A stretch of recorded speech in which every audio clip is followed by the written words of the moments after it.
I will declare open this public hearing of the Parliamentary Joint Committee on Intelligence and Security for its review of the Surveillance Legislation Amendment Identify and Disrupt Bill 2020.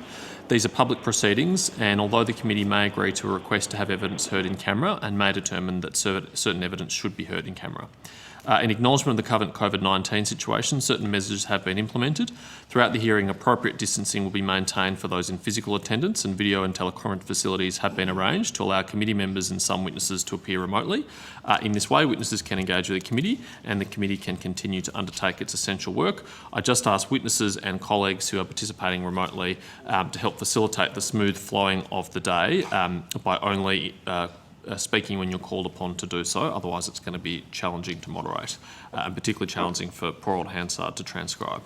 I remind all witnesses that in giving evidence to the committee they are protected by parliamentary privilege. It is unlawful for anyone to threaten or disadvantage a witness on account of evidence given to a committee, and such action may be treated by the Parliament as a contempt. In accordance with the committee's resolutions of 4 July 2019, this hearing will be broadcast on the Parliament's website, and proof and official transcripts of proceedings will be published on the Parliament's website. I now welcome representatives of the Law Council Australia and the Human Rights Law Centre to give evidence. For the Hansard record, can you please state your full name and the capacity which you appear before the committee? And we'll start from your right, going to left. Mr Kieran Pender, Senior Lawyer at the Human Rights Law Centre. Dr Jacoba Brash, BRASCH, QC, President of the Law Council of Australia. Dr Natasha Malt, Director of Policy, Law Council of Australia. Dr David Neal, Co-Chair of the Criminal Law Committee of the Law Council of Australia. Tim Game, Barrister, Member of the Law Council's Criminal Law Committee. Thank you. And committee members participating remotely include Senator Keneally via video conference, Mr Dreyfus and Ms Hammond by teleconference, and there'll be other committee members joining us by teleconference throughout the day. Can I now... And Mr Wilson by audio. Thank you, Mr Wilson. Welcome. And yes, there'll be others who'll be dialling in throughout the day. Can I now invite first the Human Rights Law Centre and then the Law Council Australia to make an opening statement? Can I ask that you make it brief because we'll have plenty of questions for you. Sure. Dear Chair, committee members, sweeping state surveillance capacity stands in stark contrast to the core values that liberal democracies like Australia hold dear. In the past 2 decades, the surveillance capabilities of Australian law enforcement and intelligence have rapidly expanded. Every increase in state surveillance imposes a democratic cost. Surveillance powers intrude on individual privacy, have a chilling effect on the exercise of political rights, and disproportionately impact marginalised and vulnerable communities. Each time further surveillance powers are contemplated, this committee and other oversight bodies should ask, are these proposed powers A, strictly necessary, B, carefully contained, and C, fully justified? We believe that the bill in its present shape does not satisfy those criteria. While many of the expansions made to surveillance powers in this country in recent years have been troubling, this bill stands out as particularly egregious because of its scope encompasses any and every Australian. We were and are cognizant of the more comprehensive submissions made by our counterparts, including the Law Council, and hence have limited our written submissions to key areas of concern. And these are fourfold. The powers offered by the bill are extraordinarily intrusive. The explanatory memorandum and commentary by the Minister indicate that powers are intended to only be used in cases of the most severe wrongdoing, yet the bill does not reflect that. The bill's relevant offence threshold, 3 years imprisonment, is too low and should be increased.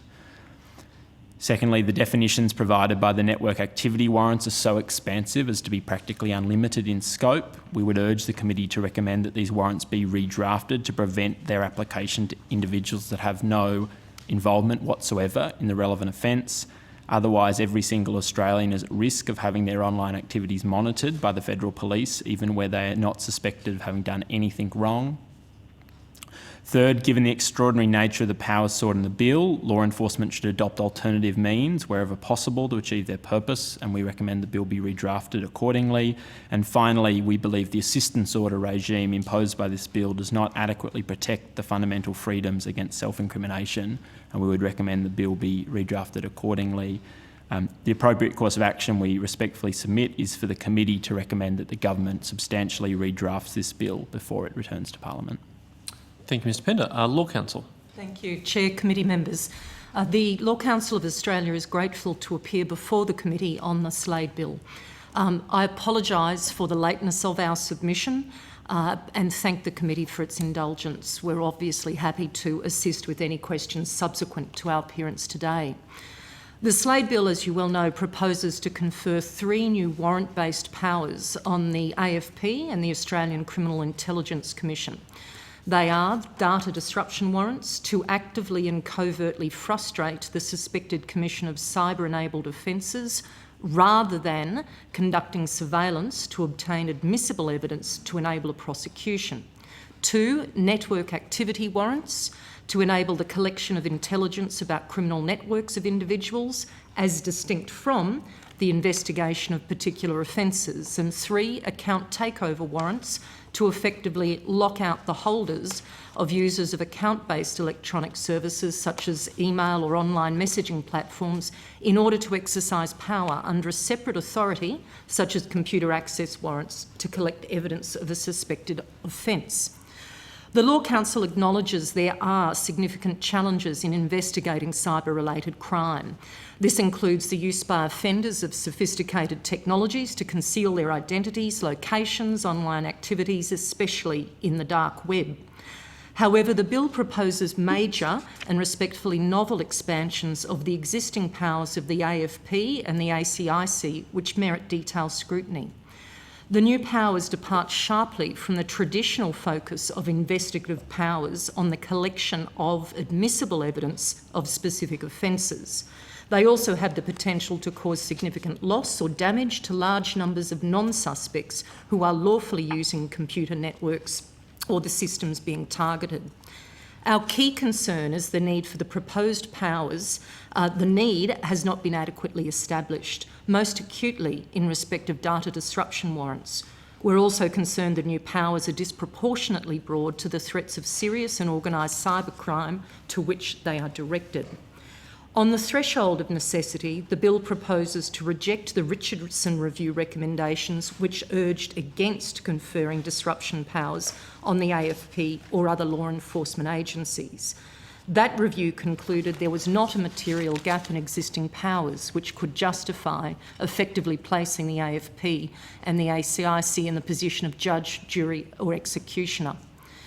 The Richardson Review cautioned that this would raise fundamental consequences for the rule of law in Australia, as it would effectively require law enforcement agencies rather than courts to make conclusive assessments of criminality. The Richardson Review noted that errors in such assessment would have grave consequences. The reasoning provided for rejecting this recommendation does not respectfully address the significant practical and principled risks raised by the Richardson Review. In relation to network activity warrants, the extrinsic material to the bill do not clearly or precisely identify a gap in existing investigative powers or the need for both the AFP and the ACIC to have dedicated intelligence collection powers. There is also significant potential for overlap with the existing collection powers of ASIO and the overseas collection cybercrime disruption powers of ASD. Finally, on the issue of proportionality, our key concern is that the 3 new warrants would be available in connection with offences punishable by a maximum of only 3 years or more imprisonment. This penalty threshold is difficult to reconcile with the suggestion that new powers are needed to deal with the most serious forms of cyber-enabled crime, which do pose a high risk to community safety, such as child exploitation and terrorism. Our submissions deal with a raft of other key recommendations, issuing authorities for warrants, scope of powers conferred under warrants, matters of evidential admissibility. Thank you, Chair, committee members. We're happy to answer questions. Thank you, Dr Brash. I will ask a couple of questions initially before I offer the call to my colleagues. And I'm interested in a consistent theme between both of your submissions in 2 respects. One is the view that both of you have expressed that the authorising authority is not appropriate in the bill, that it is not sufficiently, that a member of the AAT or a magistrate is not a sufficiently senior member of the judiciary to be making these sort of authorisations. So my first question is, who would be a more appropriate judge to authorise these warrants? And if it was a more senior judge, can you foresee any operational issues in the deployment of this capability that would create? The recommendation, Mr Chair, in our submission is that it be a judge of a superior court, and the operational issues are ones that will be part of court resourcing, but that will depend on the volume. But if there's an increased volume of the applications for such warrants, then that would also be dealt with by court resourcing.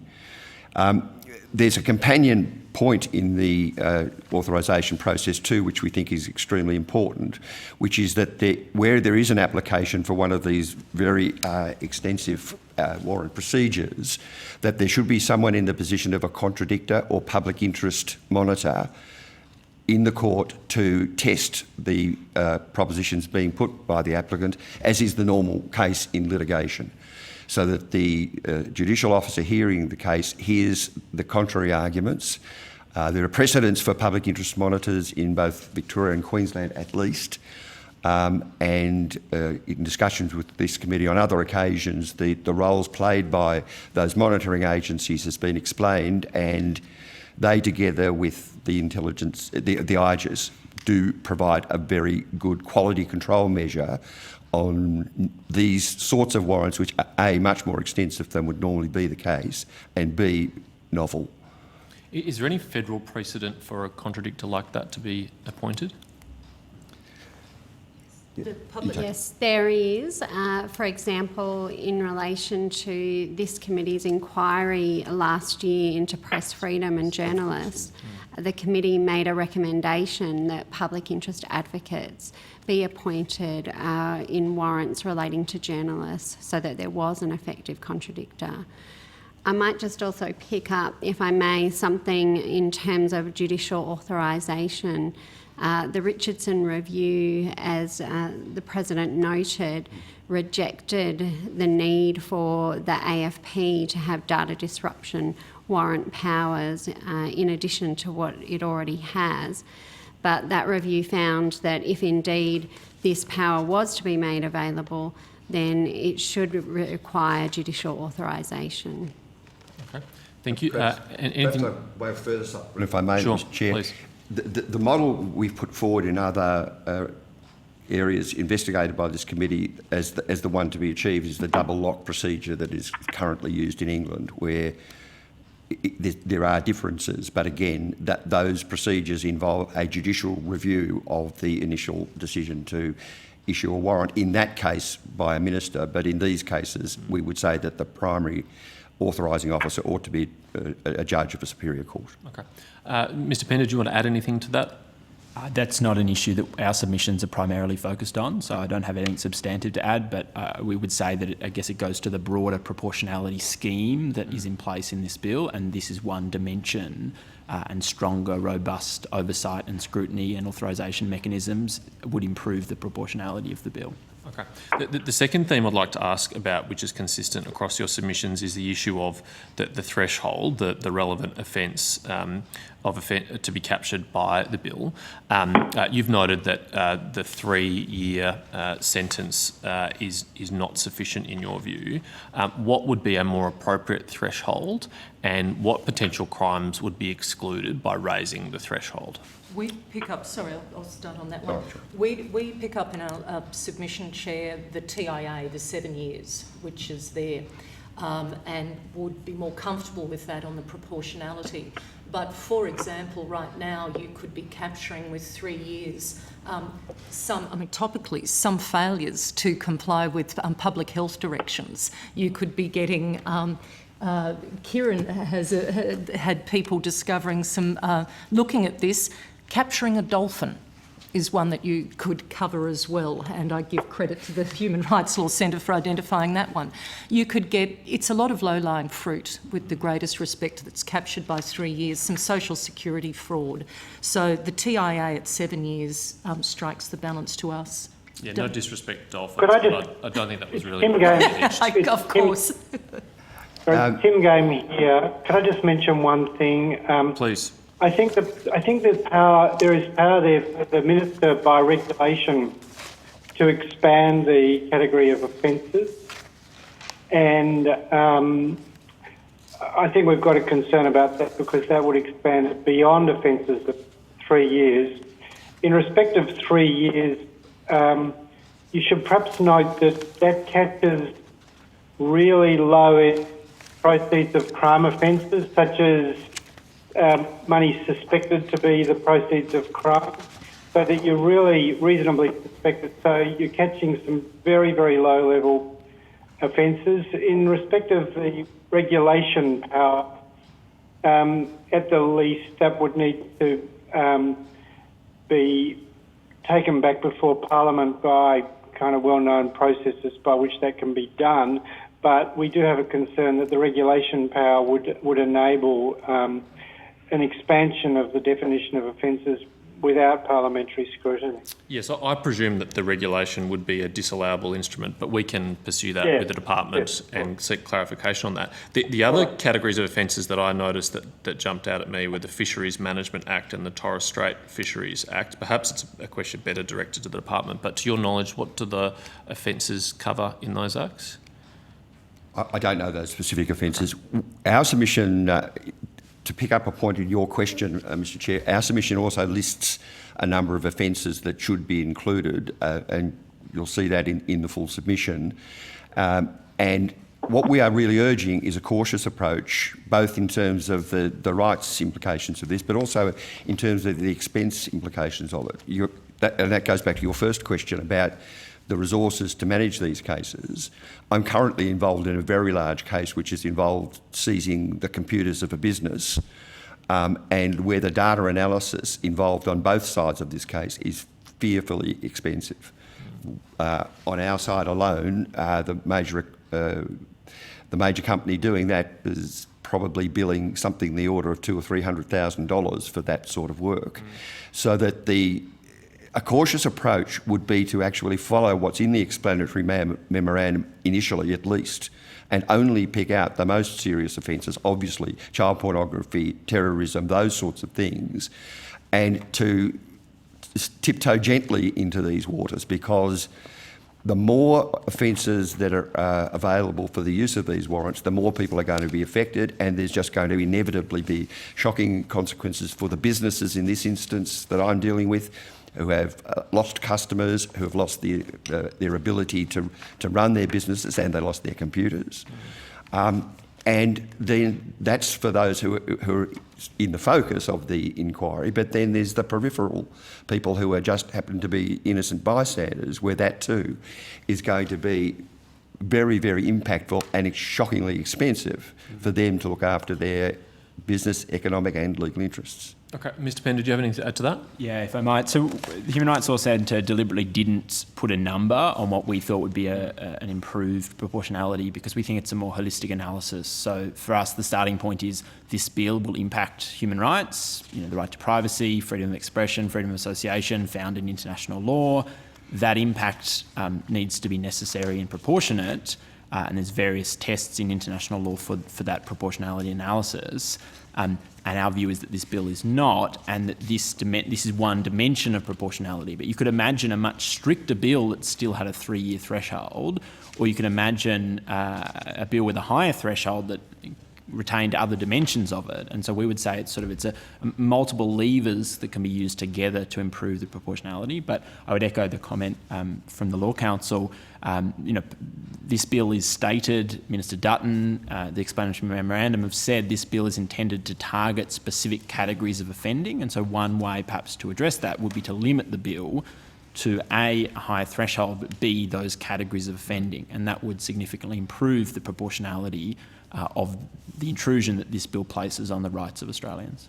Thank you. And just finally, before I offer the call to a Labor colleague, Senator Keneally or Mr Dreyfus, if they'd like to take the call, a question to all of you. Do you concede the logical need for some of these powers? I'll just take out one as an example, the account takeover warrant, where currently, if the AFP are investigating a child exploitation case, that in order to take over the account of someone who they have identified being involved in child exploitation, they require their consent to do so, and that consent can be withheld, and that can seriously frustrate their attempts to prevent ongoing crimes being committed against children.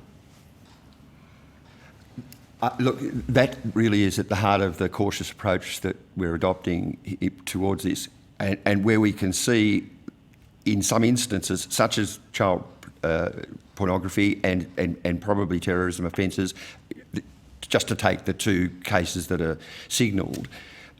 The whole issue about the necessity of this and the proportionality of it is much clearer because of the seriousness of the offences. The resources involved should be devoted to them because they are of a maximum level of seriousness. And then there needs to be a careful examination where there are claims being made that the existing powers are not sufficient. But we can see, we think here, a number of the claims being put here are actually wrong because, for instance, warrants are available to be used to identify people who are in such a ring, so that there needs to be a much more careful analysis of some of the claims. We agree with the Richardson report in this respect, which made comment about that, and it said this: agencies had a tendency to suggest that the legislative provisions presented barriers to their effective operation. Barriers agencies experienced were presented as unintended rather than as a consequence of deliberate design. On closer examination, it was often apparent that these barriers, to the extent that they were in fact barriers, were not due to legislation, but rather to culture, policy or practice. And in other cases, a perception of the existence of barriers stemmed from an immature understanding of the principles governing intelligence agencies. That is to be found at the Richardson report. I've got it. Well, the reference is in our submissions. Sure. We agree with the Richardson report in that respect. Could I just say one thing? It's Tim Game here. We don't question the need for specific measures related to use of telecommunication systems that are sophisticated, multinational, and enable offences to be committed, whether they be offences of child pornography or drugs or whatever, or financial offences. We don't question that, but just take the account takeover warrant, for example, and the 3ZZUN in Schedule 3. That obviously enough is going to be able to pick up third parties because it refers to one or more online accounts. So you've got a kind of substantial expansion there that needs to be taken into account in terms of the expansion.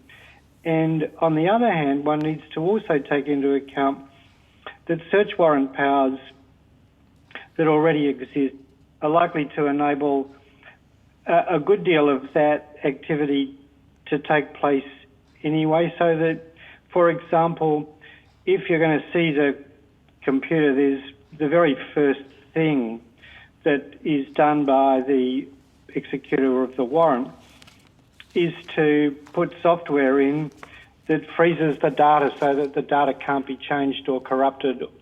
So that, to take that one as an example, one has to kind of look at what one has already got, plus how wide is this thing going. And this thing in relation to account takeover warrants is all directed towards the obtaining of evidence.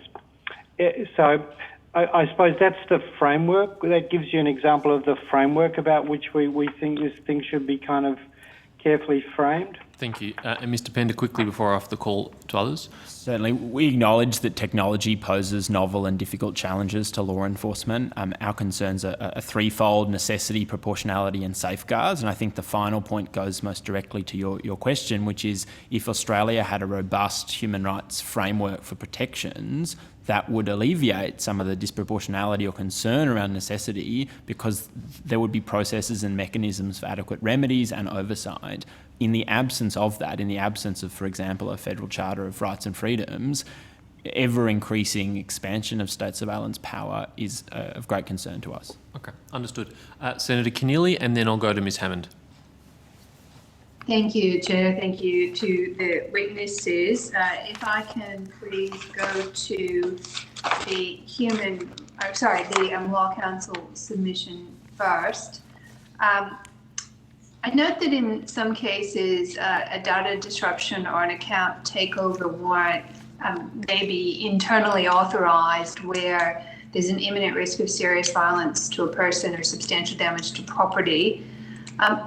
Do you have a view as to what should happen in a case where a warrant is issued in these circumstances, but a judge or under the legislation an authorised AAT member or magistrate don't agree with the grounds under which the emergency authorisation took place?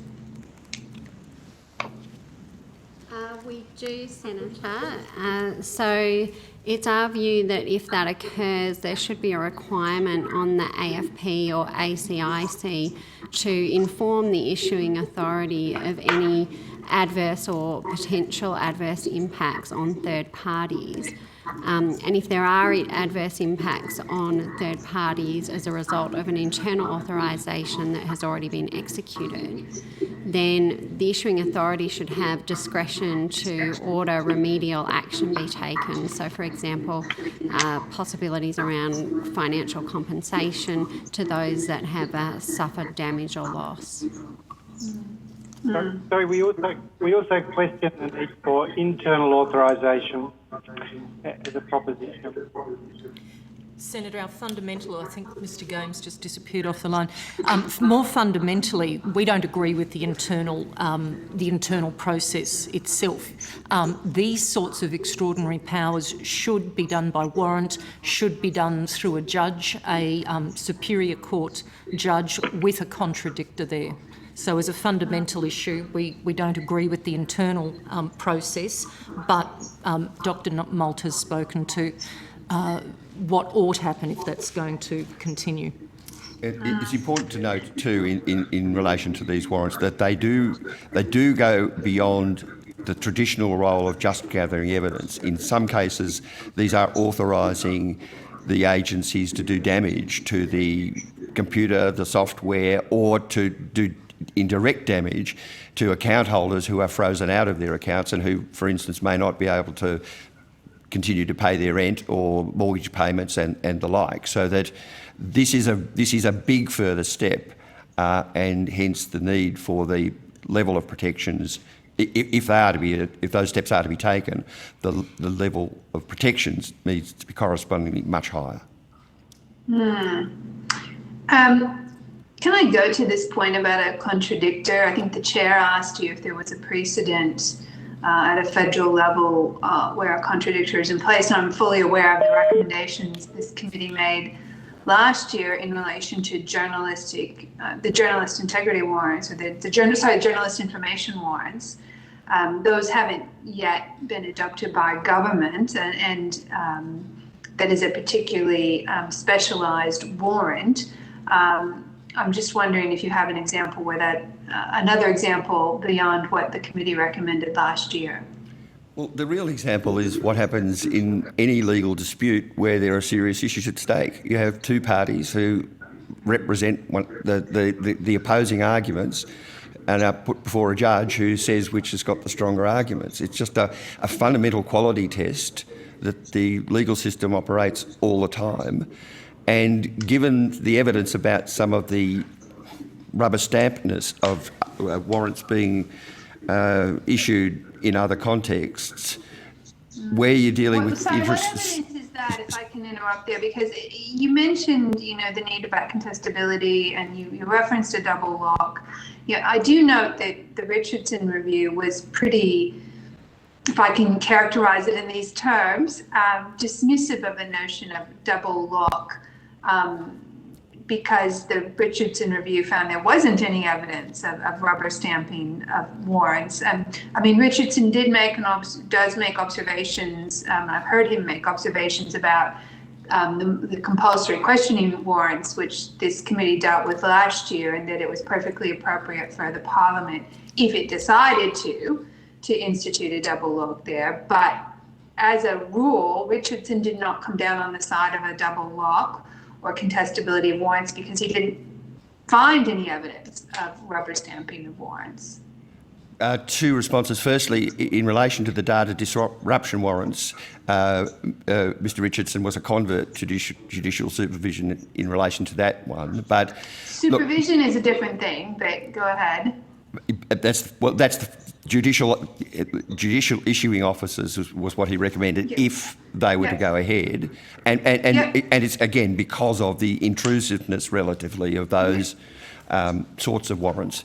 But look, by comparison with the other Five Eyes countries, but in particular the UK, they all have judicial authorisation of these things, and while we definitely agree with some aspects of what Mr. Richardson said in his review, we have consistently said throughout the gamut of these new powers that have been before this committee over now at least 2 or 3 years, probably more, it's consistently the case that we would say that judicial authorisation is what is required, and we will supply you with the research which showed the method of handling warrants generally, empirical research, which supports the claim that they are dealt with at a concerning speed.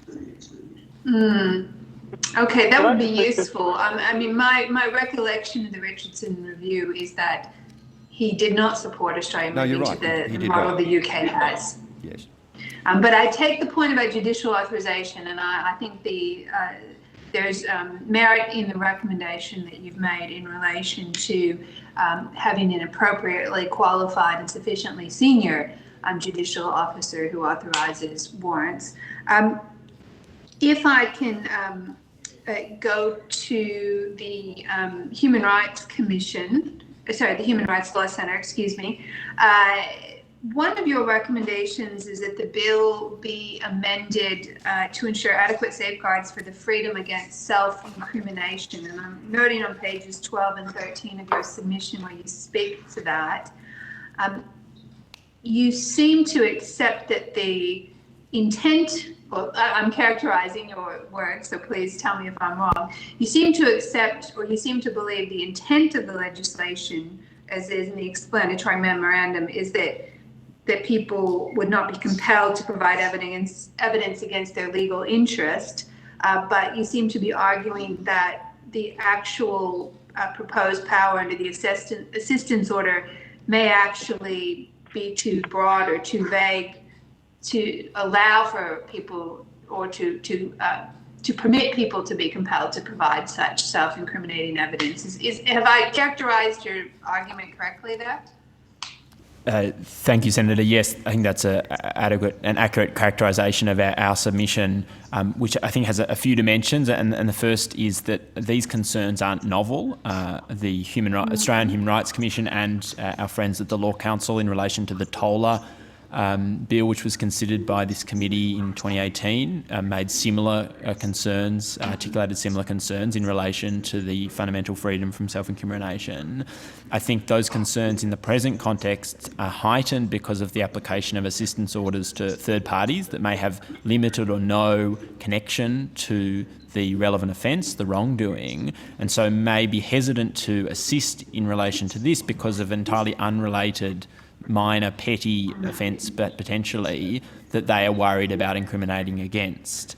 I know that both the Human Rights Commission and the Law Council, in relation to prior discussion of these issues, has recommended the inclusion of use and derivative use immunity, which I understand is consistent with the Attorney General Department's sort of typical framework for these, but we're just concerned that this assistance order regime is too broadly worded in terms of the scope, so it's any information or assistance that's reasonable and necessary. That's broader than perhaps only information or assistance that is strictly necessary, and it doesn't have any protections or safeguards for the fundamental freedom. Could I just add one thing there? Tim Game here.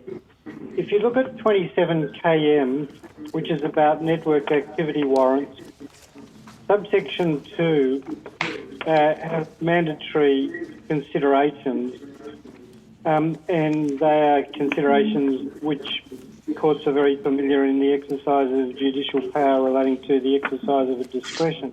However, of a structured discretion. However, there's a risk with these things and so one requires information to have that satisfaction. There's a real risk that they become pro forma assertions in affidavits. That's to say that the officer swears that there aren't alternative means and so forth. There needs to be a way of actually scrutinising that to avoid it becoming just a box-ticking exercise. And that's a real risk. Real risk that affidavits that are not available for external scrutiny are making assertions about a series of quite important things for the exercise of the determination in respect of the satisfaction of the issuing officer. So whether it be a contradictor or not, one really needs to have a way of enabling the decision maker to be put in a position where they can actually make a reasoned decision and a scrutinised decision. Now, sometimes, but very rarely, an issuer will say in respect of warrants, this material is not satisfactory, I need some more information about X. But in my experience over many years, that's a rarity. It really happens on the rarest of occasions. So this thing's got to have teeth and it's got to be made to work. And that's the sort of challenge of this kind of legislation. If I could supplement that answer while we're dealing with these concepts of necessity and proportion, and draw the committee's attention to the proposed Section 27KC 1B, the disruption of data authorised by the warrant is justifiable and proportionate. We would say two things. One, it should be that it's reasonably necessary rather than justifiable. Reasonably necessary, so that if there are other alternatives, they take precedence. And secondly, in terms of the justification, and in terms of proportionality, we are pleased to see proportionality incorporated into the legislative framework, but we would say that the statement of the considerations needs to be supplemented, and we've set that out at paragraph 82 of our submissions, to take into account the specific nature of the data disruption activities that are proposed to be carried out under the warrant, because there are a range of potential activities that could be employed, the nature and extent of the potential adverse impacts of those activities on non-suspects, a very important aspect of these very far-reaching warrants, and that steps proposed to be taken by the AFP or the ACIC as applicable to avoid or minimise those impacts, and the anticipated effectiveness of those steps. That's particularly important where a number of these non-suspects won't be aware, because of secrecy provisions, of actually what's going on with their account or their data. And where there are, even where you do know about that, in the case of data disruption and network warrants, you are prohibited by the secrecy requirements from obtaining legal advice as to your entitlements with respect to that. That's not the case in relation to the account blocking ones. And finally, on the subject of those legal sensitivities, a lot of the material on computers these days, in particular for businesses, will contain all of their legal arrangements and their legal advice. And the gap here in protection for legal professional privilege is enormous, and similar considerations apply in relation to journalists and the protection of the sources that are contained in their accounts, their email accounts and other accounts, or on the cloud or wherever. These are very big problems, threats to the confidentiality of the information held by lawyers or journalists, or indeed medical practitioners or other people who get swept up in the net, even though they are not connected with the criminality which is at the heart of the inquiry. And if I could just underscore Dr. Neal's point about sort of less intrusive means, although that is a consideration in the formula for issuing one of these warrants, it's not a mandatory consideration in respect of it can't be issued, but unless there is no other less intrusive means. So I think the Human Rights Law Centre's view is, given how intrusive, how extraordinary these powers are, they should only be available in circumstances where there is no other alternative, less intrusive means, and only once every other avenue has been exhausted should this be something that the AFP or the ACIC can seek. All right, thank you very much. Thank you, Chair. I'll cede the call to some of the members with this. I'll go to Ms Hammond and then Senator Fawcett. Thank you, Chair, and thank you, Colonel. Mike, can you hear me? We can, thank you. Thank you. My questions are following on from both senators, but just for clarity. First question, in relation to the threshold test, some submissions have suggested raising the threshold, as I believe you have, from 3 years to 7 years. Others have suggested, and I think you have as well, limiting it to a category of offences. If it was an either-or option, which do you think would be most appropriate? Well, the Law Council has taken both options. We've said there would be two requirements. One, that these be 7 years or more, but then that there would be a list of the offences that would be captured, and that list could be added to if experience proves it to be necessary, but only by parliamentary authorisation, not by regulation. I think we would also like to have it both ways, but if we are pressed and we're only allowed one, I think a category approach would be provide more proportionality with the overarching purpose of the bill than the current catch-all 3 years. Thank you. Can I just say this? It's Tim Game here. I don't know whether you'll come to it, but there are other thresholds that we say are too low, such as in 27 KK, the criteria upon which a network activity warrant, we say that is set far too low. But if you want to hear about that later or now, I could speak to that. Well, perhaps later, because I know that there's other people who want to question you as well, and I've got a few other questions. But thank you for that. This is to the Law Society. Paragraph 85 of your submission, you, and in your recommendations, you suggest that a test of reasonable necessity is better than a test of justified. Could you actually explain in as non-legal terms as possible what are the real or practical differences between those two tests? One, if something is necessary and it's the only way to do it, then it can be done. Justifiable is a much wider category. Well, it's justifiable to do this. There might be other ways of doing it, but we can justify doing it this way. So it's the emphasis on this is a remedy of last resort and only when the other options are not effective. So that's why necessity is the word we want to have substituted for justifiable.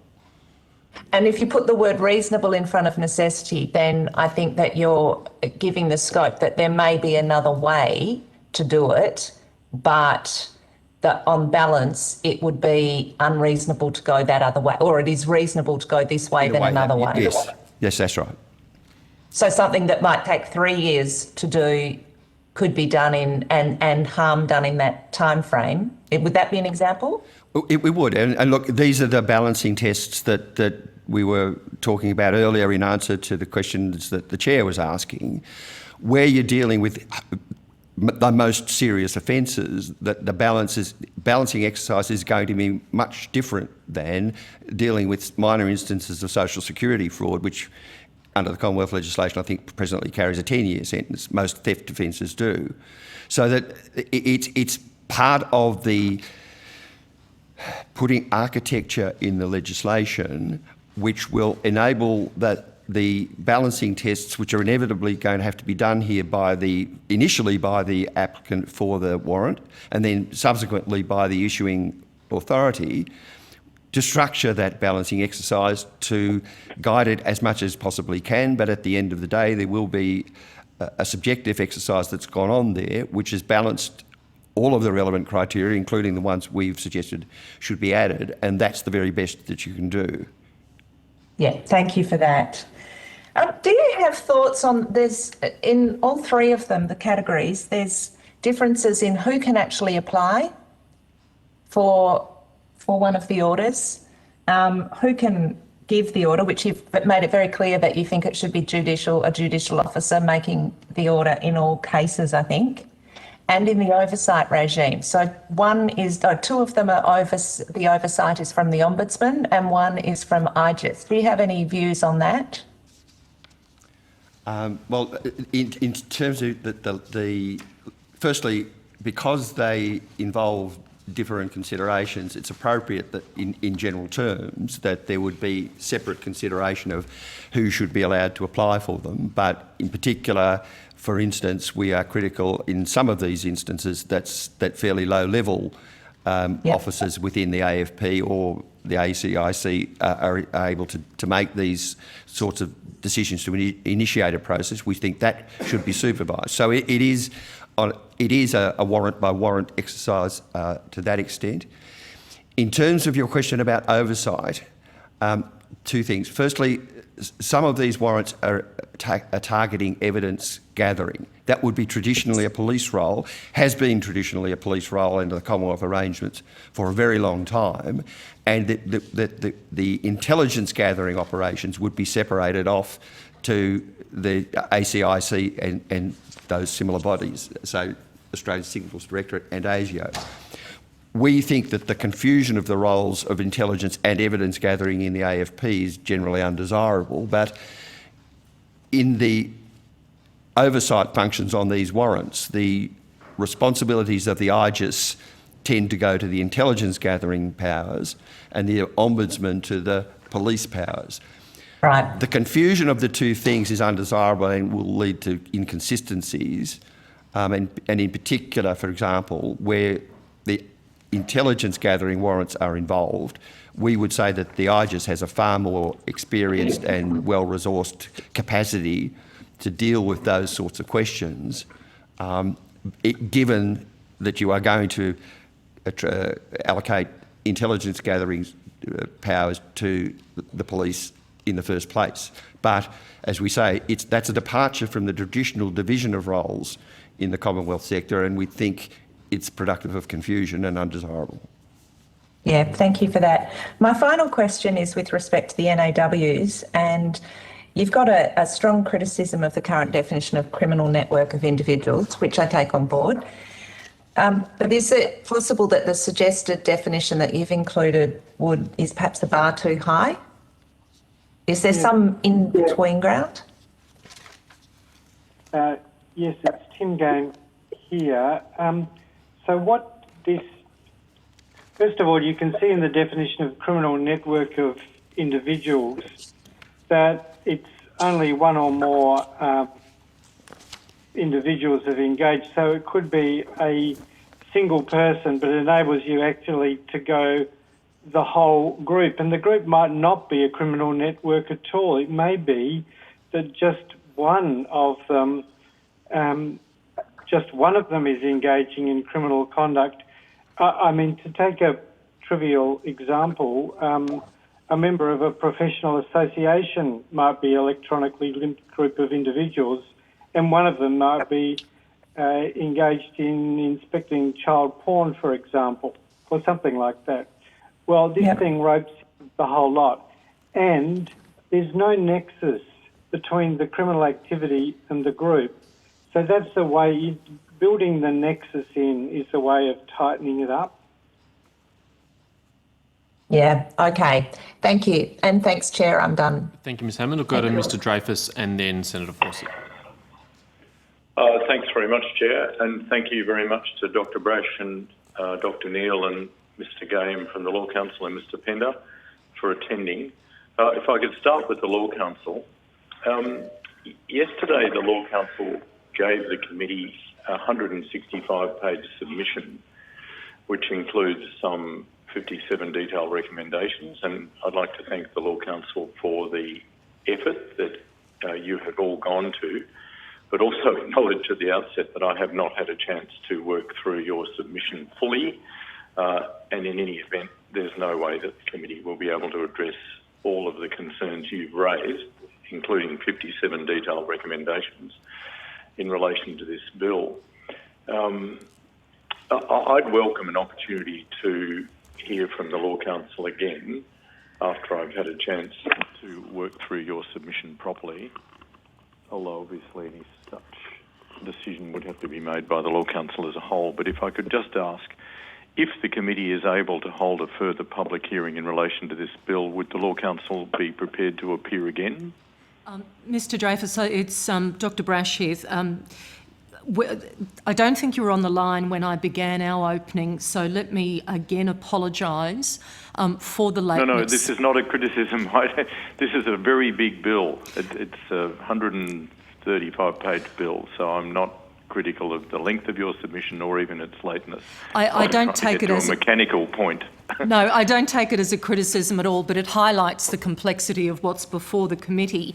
And as such, we would be very happy to answer either further written questions or attend upon this committee if it was able to again, once members had the opportunity to engage with our detailed submissions. But Mr Neal, did you want to give a general overview? Sorry, just before we proceed, Mr Dreyfus, the committee, we should discuss this at our next private meeting, but in the event that we may not be able to attain another hearing date, can I encourage you to put any supplementary questions you have on notice, and we'll have a long allowance period for committee members to submit questions on notice well into next week to facilitate that. Sorry, Can Dr. I Neal. just add that there are, it's Tim Game here, but there are some quite deep and important questions, particularly the exercising of the powers to grant the warrants, whether it be an administrative function or a judicial function as it is in the UK. So there are some quite really fundamental questions that need to be addressed, and we are more than happy to assist you in that regard. There are also some very difficult evidentiary matters which will play out in any prosecution, because you'll appreciate that once the investigating agencies start to alter the data, there's the integrity of the evidence presented to the court about that's a very significant problem. And we have already, in the course of our own deliberations over the preparation of these submissions, felt that it would be of more assistance to the committee were we to provide some of the comparators with the other Five Eyes countries, both in relation to the existence of analogous powers in those countries, and then secondly with respect to the supervisory arrangements in relation to them, to get a better idea of how we stand in relation to those comparable countries. Could I just add to that? Also, we giving, for example, the AFP powers of obtain very broad powers of obtaining intelligence, and then building off the back of that the ability to get a surveillance warrant, and building off the back the ability to get a warrant to search where the primary information is never going to be accessible to a charged individual. That whole process involves kind of changing the way in which we have viewed the intelligence function, the evidence obtaining function, and the charging function. Those things are changed by this legislation, and one wants to have a sort of one really needs to think carefully about whether we want to go down that road. Can I thank you all for that indication that you've given, and I will start, although I'm certain I won't be able to get through all the questions I've already got. Just at the outset of this, could the Law Council, I'll come to you, Mr. Pender, if I can, but could the Law Council please explain briefly what the three new warrants in this bill, the data disruption warrants, the network activity warrants, and the account takeover warrants, could authorise the Australian Federal Police and the ACIC to do? And I'm particularly interested in the more intrusive and rights-affecting things that these warrants could authorise. They've been both you, Mr. Pender, and the Law Council representatives have already made reference to innocent bystanders. So I'm looking for an illustration of what these three warrant powers could do. The example that I'd offer is a case that I'm actually involved in at the moment, where the company's computers were all seized. Legal professional privilege was claimed in relation to certain information on those documents. Subsequent to that, the cloud service provider was hit with a search warrant where that same data was taken and accessed, contrary to the claim to legal professional privilege. We had organised for one of the major economics and accounting firms to make copies of the data in anticipation of a potential seizure, so that we could have that data available to us in order to defend any potential charges. And that one of the major accounting firms that it was also subjected to a search warrant about all of those things. Now, that's in relation to the existing warrant structures, and to the extent that these powers go further than they do, and in particular authorise alteration or banning of access to those sorts of things, that firstly, on the most benign view, the capacity of the agencies simply to make mistakes, even in relation to people who are suspected, and secondly, the tendency to go beyond the powers that they're entrusted with, even in relation to something which they should be used to, like legal professional privilege, is very real. So that it's not only when these powers are being exercised in the ways intended under the legislation, but the potential for mistakes or abuse is very real. And given how extensive computers are in everything we do now, these powers are potentially massively intrusive and very damaging, could ruin people's lives and businesses, and therefore we say should be approached with the utmost caution. I can add another example if you'd like, Mr. Dreyfus. Yes. So I think that each of the three warrants is concerning. The network activity warrant is particularly broad, as Ms Hammond MP pointed out. The concern has been articulated by both us and the Law Council in relation to criminal network of individuals, and that's its definition. It has a sort of compound definition in the bill in relation to as well electronically linked groups of individuals. Those two definitions together are so broad that as soon as one individual suspected of a relevant offence uses, for example, WhatsApp, in theory, this bill would allow warrant in regards to anyone who uses WhatsApp, because they're then an electronically linked group of individuals with that one person. Now, someone defending the bill might say, well, there are sort of all these other criteria that go to that, and we accept that to an extent, although I think those criteria need to be more robust, as we've pointed out.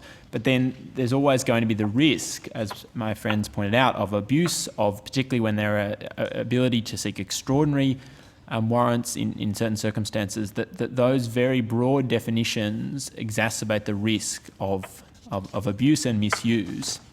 So to give a really practical example, and this is on page 10 of our submissions, if the AFP thought that a journalist who has a history of reporting in relation to whistleblowers was likely to incite an intelligence officer to blow the whistle, they could seek a network activity warrant in relation to that journalist to monitor their online activity. If that journalist was then in a WhatsApp group with other journalists, in theory, they could then seek a warrant to monitor them as well. Now, of course, that gives rise to all sorts of press freedom concerns, but as the Law Council pointed out in their submission, which we would sort of echo, there are a number of avenues that might be available, for example, to a whistleblower to speak up lawfully that wouldn't necessarily be known until after the fact. And so, for example, the Public Interest Disclosure Act allows public servants in limited circumstances to share classified information with a journalist in very limited external disclosure circumstances, and appreciate intelligence information is carved out.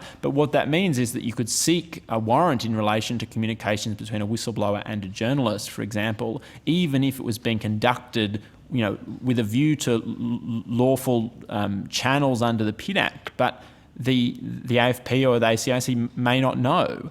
And wouldn't know until after the fact. I mean, the Law Council also point to seeking legal advice. There's all of these channels that are totally going to be sort of swept past potentially under this bill, and give rise to concerns about abuse and an unlawful chilling effect on journalists and whistleblowers. And you could find yourself, Mr. Dreyfus, if you want a very basic example, you could find yourself as the innocent bystander who just happens to be part of a network, and you can't access your bank accounts to pay your rent, and you can't access MyGov. The definition of You go. the definition of criminal network of individuals itself is a misnomer, because that's not what it is.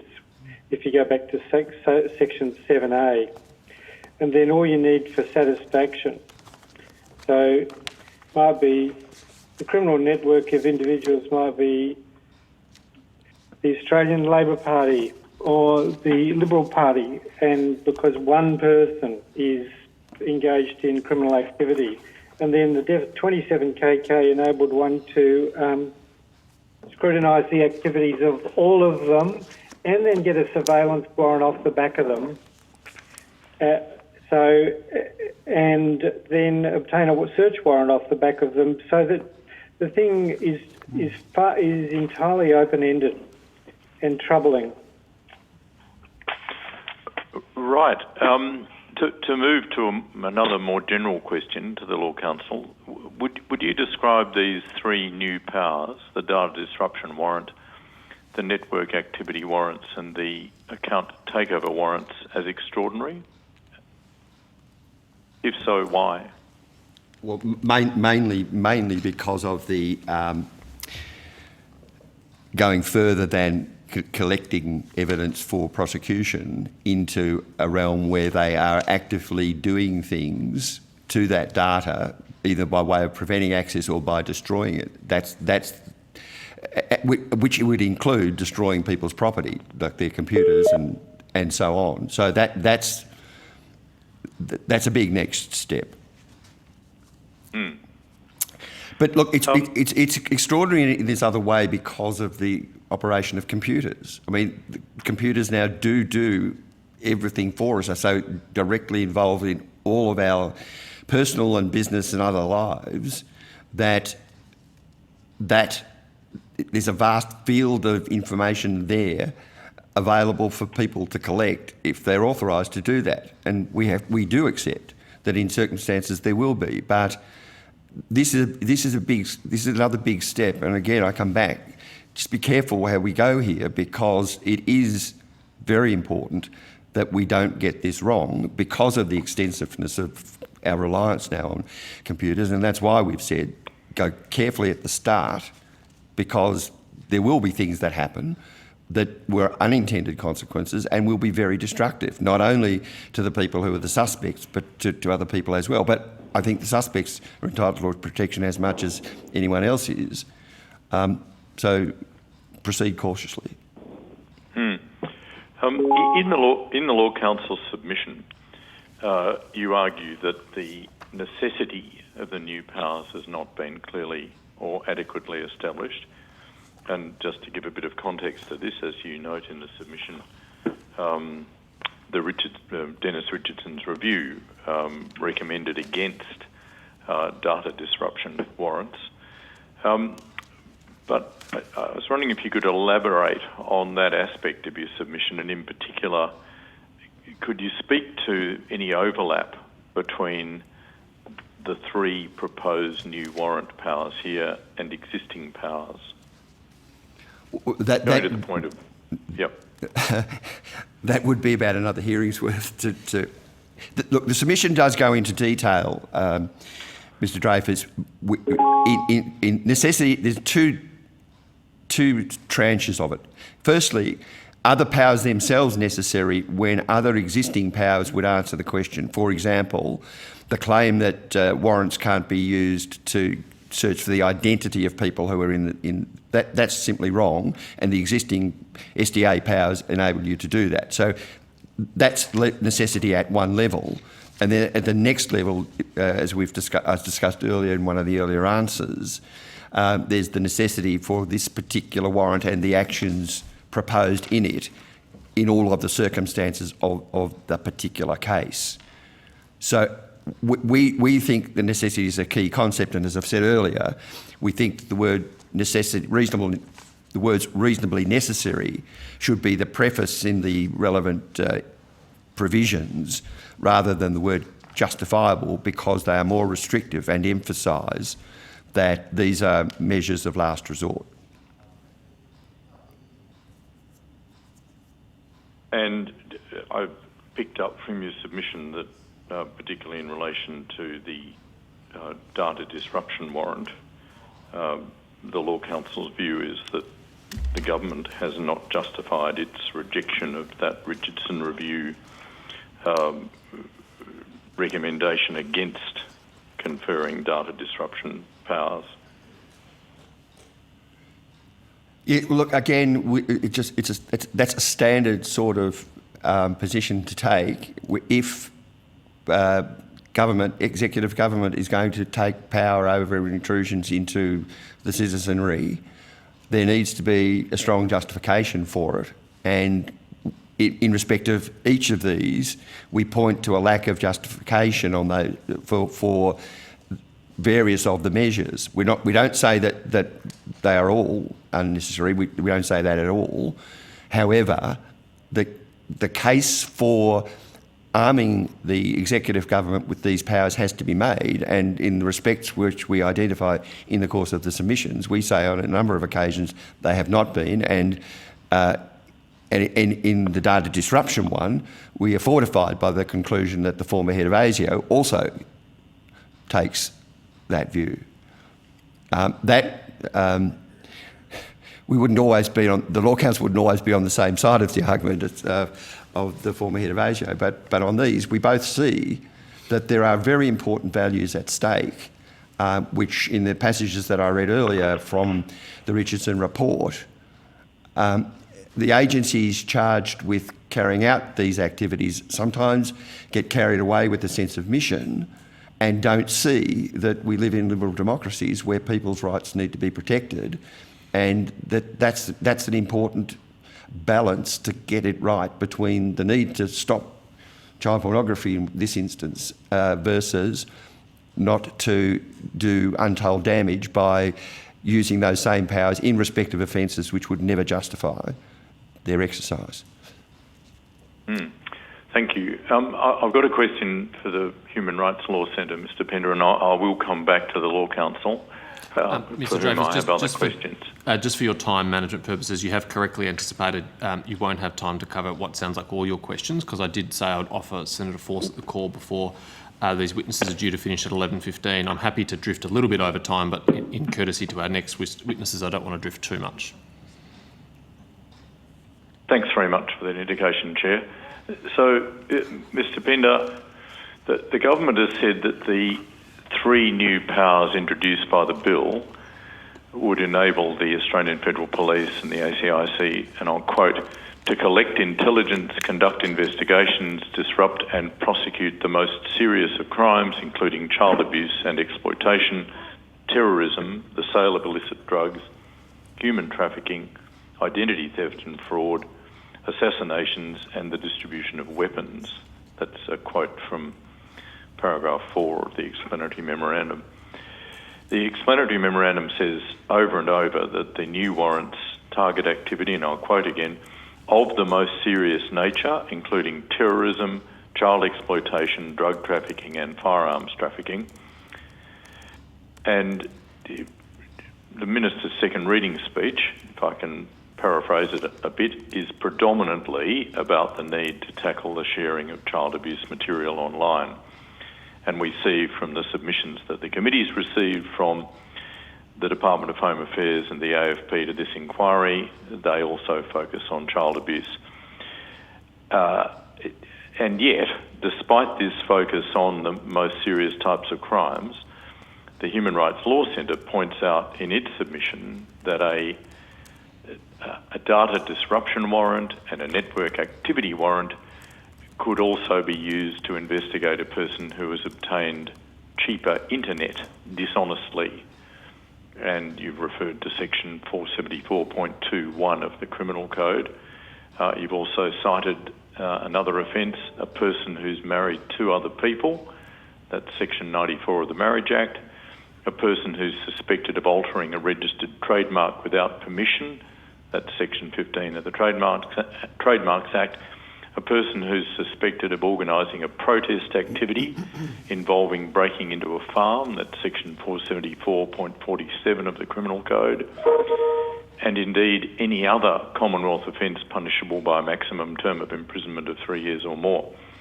And you've made the point that an account takeover warrant could be issued in relation to any Commonwealth offence punishable by imprisonment for 3 years or more, and that involves a very long list of matters. Can you elaborate on that aspect of your submission, Mr. Pender, and why is this an important point? And perhaps if there's time, the Law Council could chime in as well. Sure, thanks for that. You first, Mr. Pinder. Thanks for that question. The Human Rights Law Centre acknowledges and accepts that in the 21st century, in the digital era, offending has changed, and the AFP evidently feel that their existing powers are insufficient to protect and address those matters that you cited, which have been raised in the explanatory memoranda, in submissions and in the Minister's second reading speech. A bill imposing surveillance powers, any expansion of the surveillance state has a democratic cost and impacts the rights not only of people suspected of offences of that nature, but every single Australian.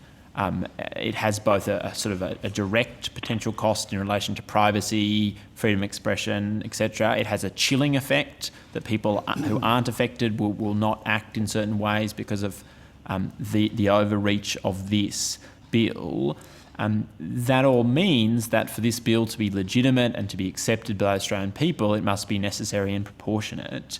And we say this bill is not. And you know, you've pointed to arguably the most glaring example, although as the Law Council voluminously detail, and we detail in somewhat less volume, there are many others. But you know, that threshold is one example that if the bill was only intended to deal with the most serious of offences, a 3-year minimum threshold doesn't go to that, and so therefore it can't be said to be necessary and proportionate. Again, you know, we don't doubt that these issues are difficult, that law enforcement faces challenges in addressing issues of, you know, significant heinous crime that goes to other human rights, but we are concerned that this bill does not strike the right balance. That is because both of a macro context, which is a lack of sufficient robust rights protections for Australians and their human rights, and then at a micro level, the way this bill is drafted, the overbreadth of its drafting as to relevant offences, as to network activity warrants, etc. And so, you know, for those reasons, we think that this bill needs to be significantly improved if it is going to withstand scrutiny of its proportionality and necessity in relation to the impact it has on the human rights and freedoms of all Australians. Did the Law Council want to comment on this point? This goes to the gap between what, probably fair to say it's a large gap between what the government says the bill is targeting and the actual range of offences that the bill would allow authorities to target. And I apologise, Mr. Dreyfus, that will have to be the last question for now before I offer the call to Senator Fawcett. Look, we've already spoken about that. I won't take up the committee's time, but there would be hundreds of offences in the Commonwealth Statute Book which would have that 3 limit. We haven't done a count. It's not a discriminating criterion for powers of this sort. If I could give you an example, a further example, Mr. Dreyfus, and I'll do it as quickly as I can, Chair. An area that you would appreciate is close to my heart, the private law of family law. Section 65Y of the Family Law Act says if a person takes a child out of the country when there's parenting orders in place, without a court order or written consent of the other parent, and usually it's just going on a holiday, the imprisonment is for 3 years. That's the penalty. So it encroaches into the private world of familial relations quite potentially too. Mr. Dreyfus, I apologise. As it stands, the bill would capture that kind of offence as well. That's right. And the Law Council's got a detailed recommendation going to, which is recommendation 3, which is a suggestion for narrowing the scope of these warrants, or within which these warrants can be obtained, to the classes of offences that the government has spoken of in the second reading speech and the explanatory memorandum. Is that right? That's right, yes. At page 11. I've got quite a few more questions, Chair, but I'll cede to Senator Fawcett and we can have a discussion about how to get further input from the Law Council to take full advantage of their very lengthy and useful submission. Thank you, Mr. Dreyfus. I appreciate that. Senator Fawcett, I'll offer you the call just briefly because then we have to go to our next witnesses. Sure. Thank you, Chair. Can I thank the Law Council for their submission and evidence? Can I go to section 64B and your recommendation 29, Throughout your submission, there's a fairly consistent pattern of saying your preferred recommendation or outcome is X, but if that's not achievable, then you have a range of fallback positions that, in your view, mitigate the potential for abuse of measures in the legislation. Recommendation 29, though, is a pretty clear standalone recommendation to remove the power to compel assistance for data disruption, and subsequent recommendations don't appear to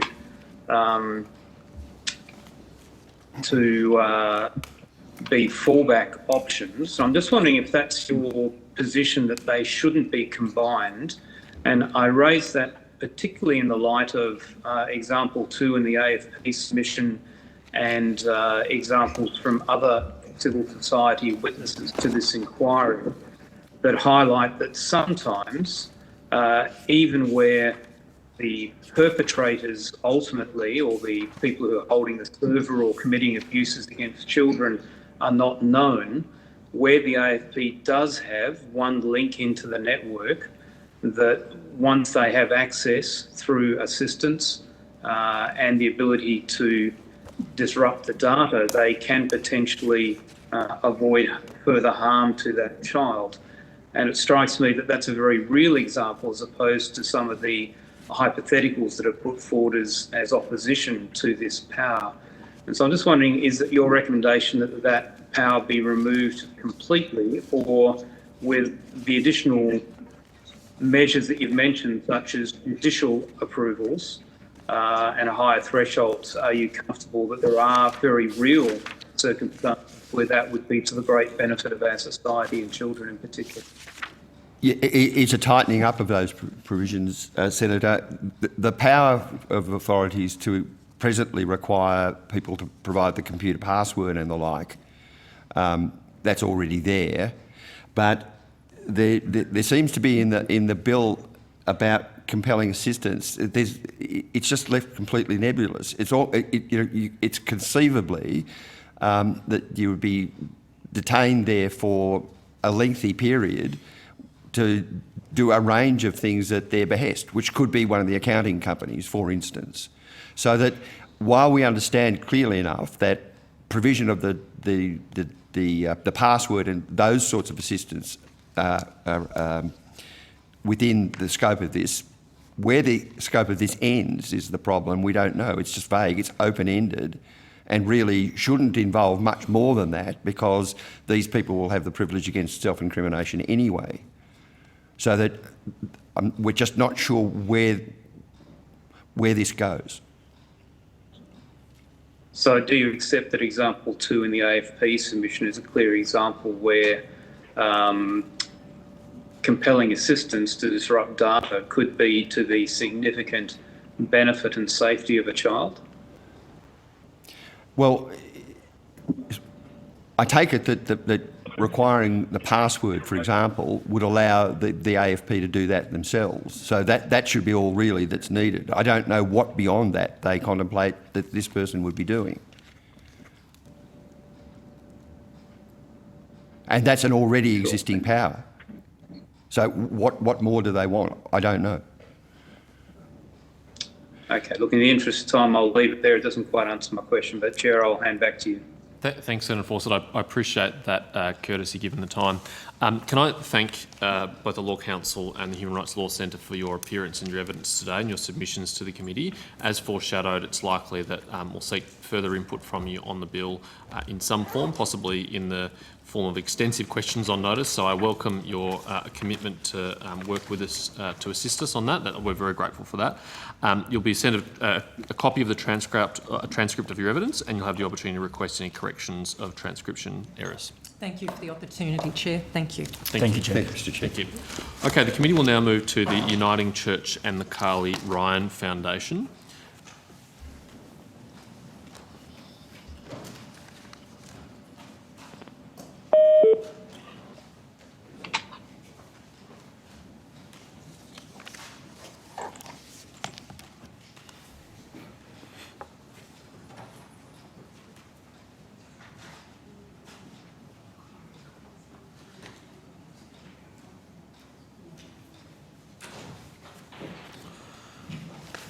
Okay, can I just check that we have representatives from the Carly Ryan Foundation on the phone? Hello, Sonny Ryan here on the phone. Thank you very for much. having me. Thank you.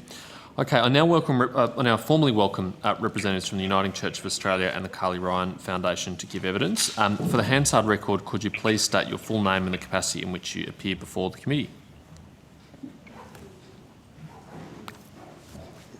Sonia Ryan, founder and CEO of the Carly Ryan Foundation. Thank you, Ms Ryan. Dr Mark Zernzak, Senior Social Justice Advocate, Uniting Church in Australia, Senator Victoria and Tasmania. Thank you. Although the committee does not require you to give your evidence under oath, I should advise you that the hearing is a legal proceeding of the Parliament and therefore has the same standing as proceedings of the respective houses. The giving of false or misleading evidence is a serious matter and may be regarded as a contempt of the Parliament. The evidence given today will be recorded by Hansard and attracts parliamentary privilege. Could I invite you each to make an opening statement and also request that you keep it brief so that we can get to the questions that we have for you today. Ms Ryan, we might start with you. Okay, thank you. Thank you for having me today. Thank you for the opportunity to speak on this bill. The Carly Ryan Foundation is a not-for-profit registered harm prevention charity created following the murder of my daughter Carly by an online predator who misrepresented his identity and age to my daughter in order to infiltrate her life and then murder her. The Foundation's mission is to make the internet safer for children and families, and we have pioneered efforts to raise public awareness about the dangers of harmful internet pornography, sexual predators, cyberbullying and other online threats. And we want to make sure that a child is respected and valued, and for a child's innocence to be protected, and for a society free from online sexual exploitation of youth.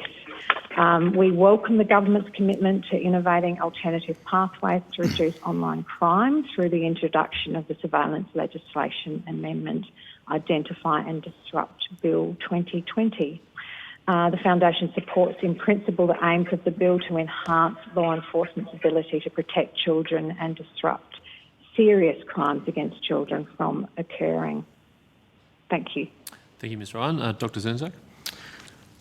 Thank you for the opportunity to appear before the committee.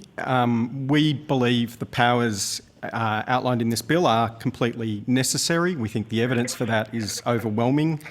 We look at the evidence of illicit drug operations and stolen credit card operations that are run in the dark web as retail outlets. Freely, we look at networked child sexual abuse offenders who operate in networks involving hundreds, thousands or tens of thousands of people. Some of those networks require a monthly subscription of providing a fresh image of a child being sexually abused. In order for police to penetrate that network, if they don't have these covert powers, means they would have to provide such images, and those images must be fresh images because you are not permitted to submit an image that exists elsewhere because you need to prove you are an offender in order to maintain the safety of the network because they are trying to protect each other. They assist each other with advice and manuals on how to avoid detection, to find victims, to intimidate and manipulate victims to not report sexual abuse. They collectively target survivors, their families and their children of survivors for harassment and intimidation for decades after the first round of sexual abuse of the child ends.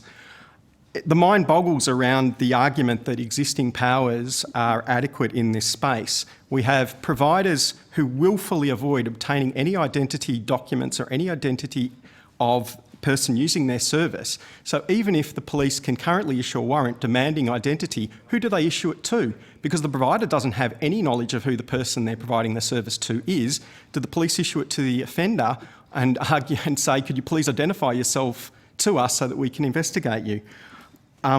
These powers would also help prevent online murders, and there is evidence available in the open press to indicate where police have used covert operations in the online space to prevent murders from taking place. The sheer volume of human rights abuses perpetrated by private actors in the online space overwhelms law enforcement resources. They cannot deal with that, and some of the arguments against this would assume that the AFP and the ACIC do not apply risk assessment or use their resources to target the most serious and will waste their time on more minor offending. Now, if that's the case, the staff in those organisations need to be replaced and put in place with people who know how to do proper risk assessments and target their energy to protect Australians from very serious human rights abuses. Murder, child sexual abuse, rape, torture are very serious human rights abuses that Australians deserve to be protected from. The committee has the difficult task of finding the right balance in this, and we agree there is a need to provide law enforcement with the powers to protect people from these human rights violations versus ensuring there are safeguards against the misuse of these powers. But we also recognise in putting in place safeguards, that also has an impact on human rights issues. I think of the case of an offender overseas who, in a 5-year period, spent $175,000 US to engage in live webcam child sexual abuse. Now, my understanding is a typical session is $20 to $30. So my calculation is that's 5,000 to 6,000 cases of live webcam sexual abuse this person engaged in, which is 2 to 3 a day. Now, if we put a delay in police being able to access information of, say, a month, that's 60 to 90 sessions of child sexual abuse this offender can engage in if they're not prevented from doing so. We also, just raising a couple of other things, emergency powers do already exist under US law. So as a Five Eyes country, there are already powers to do warrantless access and to have emergency issuing of warrants where it is for the purpose of, for example, protecting a child from sexual abuse immediately. I would also raise the issue, and happy to discuss in more detail, I think it's overly simplistic to view the world as only perpetrators and offenders and innocent parties. It's far more complex than that, and there are people who either recklessly or unintentionally get caught up in offending as well, and happy to explore those kind of questions. Also, in terms of the seriousness of offences, happy to discuss some of those things. From our point of view, things like tax evasion or using bankruptcy to phoenix and engage in large-scale wage theft or cheat subcontractors out of legitimate payments that force their business to collapse so they can't pay their rent, their employees can't pay their rent. These have human rights consequences for the people harmed in these ways. We also believe there's a need for Australian police to collaborate with law enforcement globally. And finally, I would point out the UN Transnational Organised Crime Convention does define serious crime as any offence of 4 years and above. So it's worth Australia thinking about its obligations as a states party to that particular convention. I'll leave my comments there and happy to explore questions further. Thank you very much, Dr. Zernzak. I'll just ask 2 questions or 2 matters before I offer the call to other committee members. Dr. Zernzak, in your opening statement, you partially addressed this, so please add to it as you see fit. But Ms. Ryan, to you, how would you characterise the current online threat environment that police are dealing with, and what justification does that provide for the powers that they're seeking? I mean, the current amount of child exploitation is absolutely extraordinary and has risen with COVID, with perpetrators accessing the internet more and more to infiltrate the lives of innocent children. And, you know, we can see there are many different figures that have come forward from all over the world, from various different agencies that I can supply to the committee in relation to the number increases. And so, you know, this is a pandemic in itself. And I believe that law enforcement require these reasonable powers to protect children.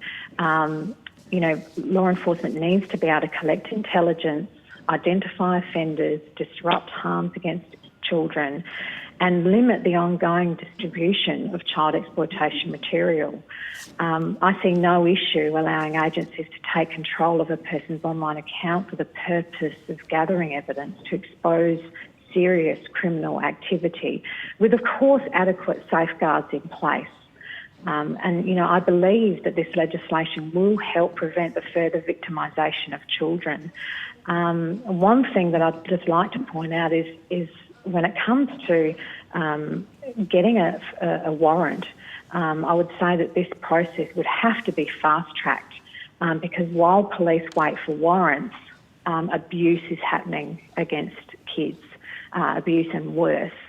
So, this is a hugely profitable business, the exploitation of children. It's an over $4 billion a year industry. And it's only getting worse, unfortunately. So for me, the powers for law enforcement and agencies to be able to just have data disruption warrants, network activity warrants and account takeover warrants is something that needs to happen. Crimes have changed.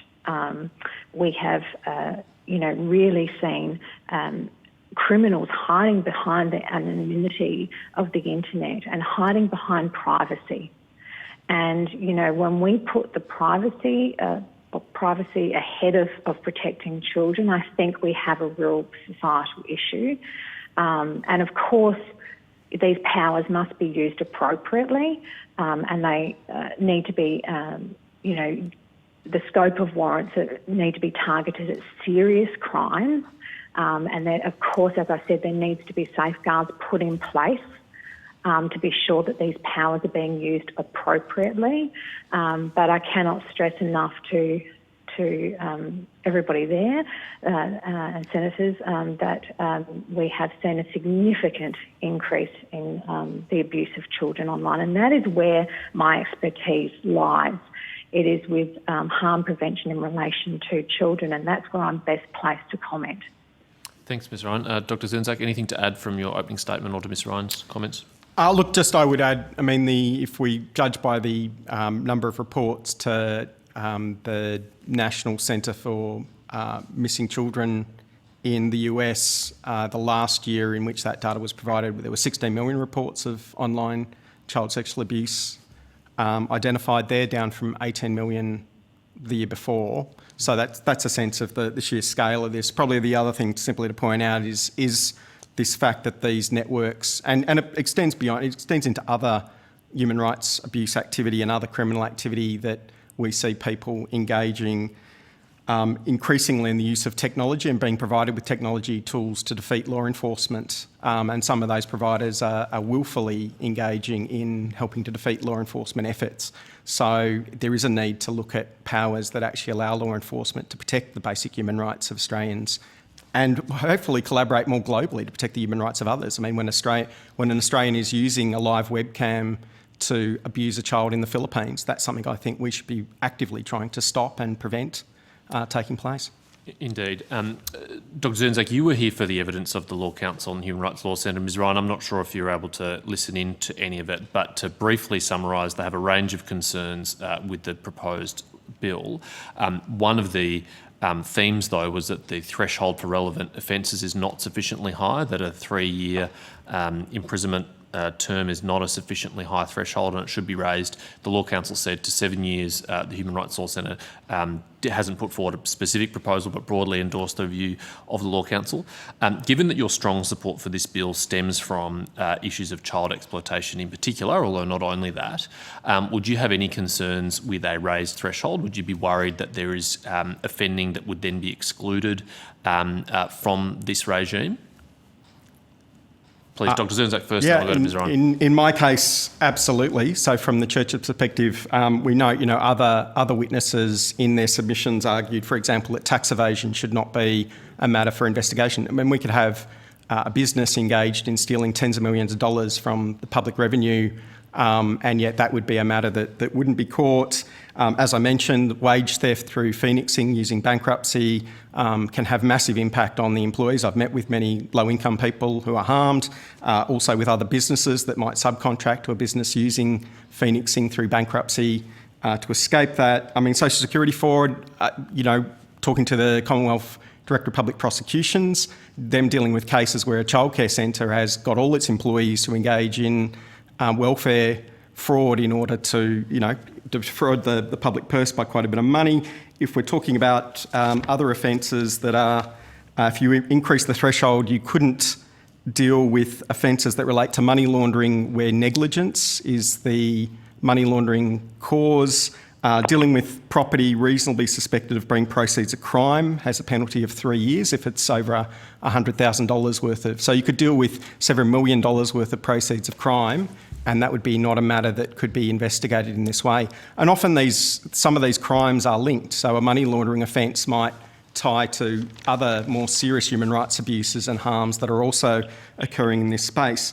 That said, I think either you take the view that law enforcement agencies will appropriately target their resources. So even though, you can cite all these offences that are more minor and take the view that law enforcement will waste some of their resources chasing them instead of more serious offending, or you trust them to use it more actively in well-targeted means.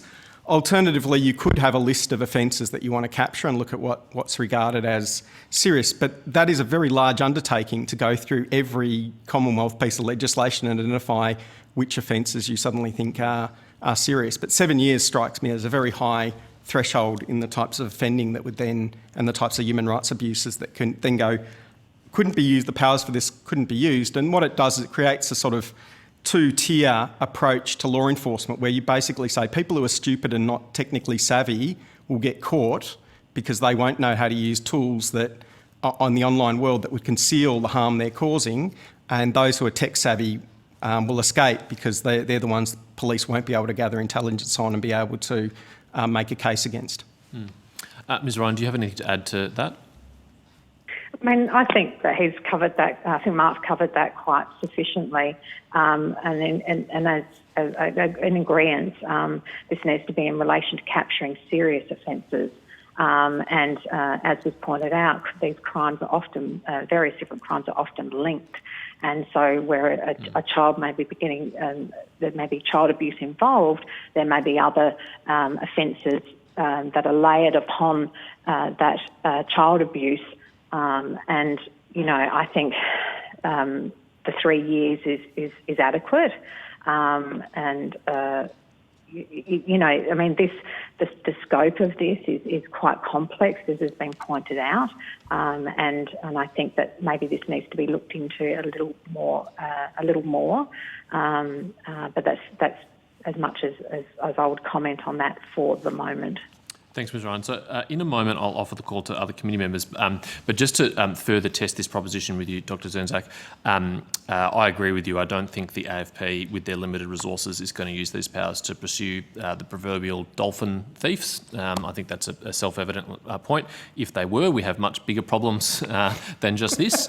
But given that they're not going to use the powers to pursue those sorts of things, would you have any concern with an amendment that would exclude some of those trivial or less serious examples? I should say, obviously, any crime which attracts a term of imprisonment is itself serious, but we shouldn't compare those sorts of offences to child exploitation offences or terrorism offences, which are profoundly serious.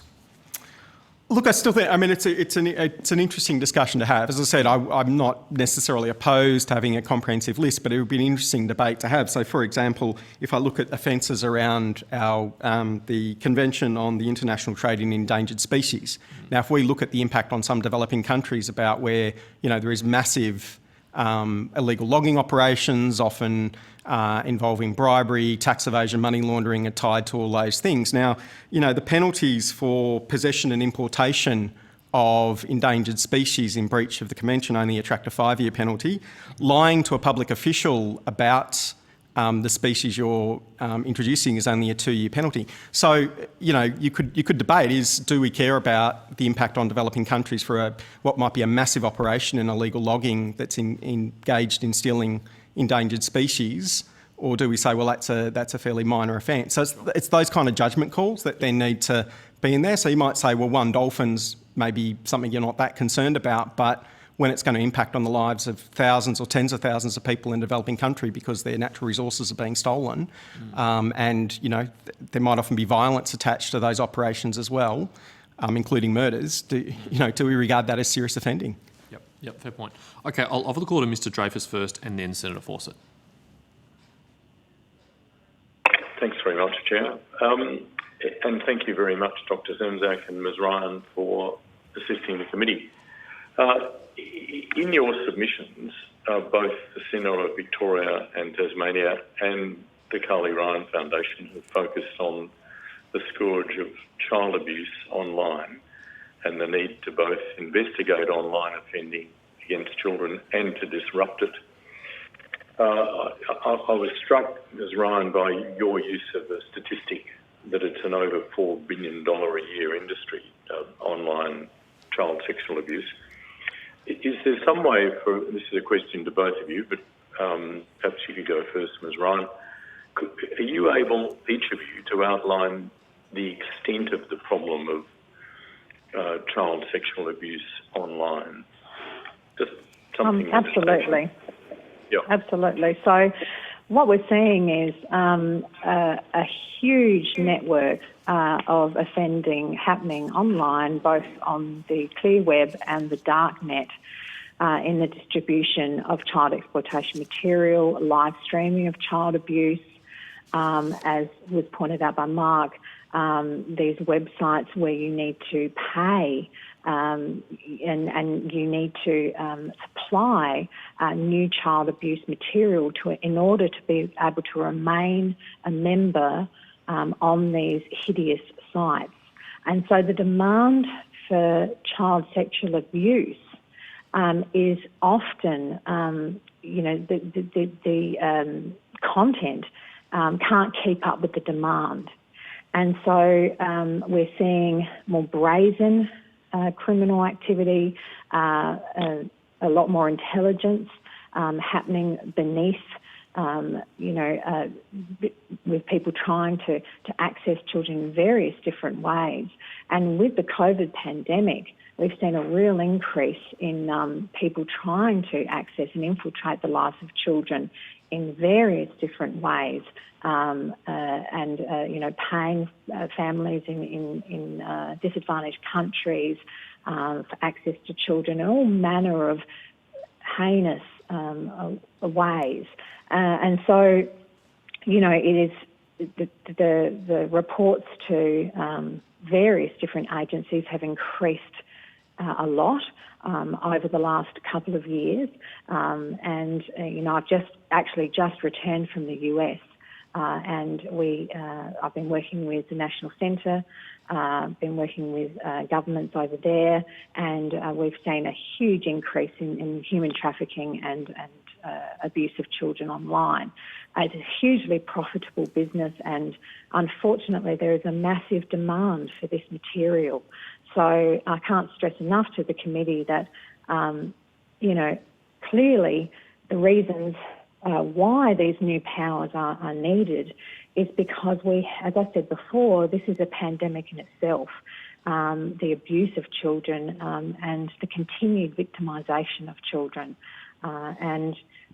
With these added powers to be able to, have data disruption, network activity warrants, account takeover warrants, it will allow law enforcement to gather evidence, disrupt that criminal activity and further criminal investigation. And what that means is that they are disrupting the abuse of a child and worse, of course, murder and horrendous acts that we're seeing. We're seeing crimes becoming more and more violent against children.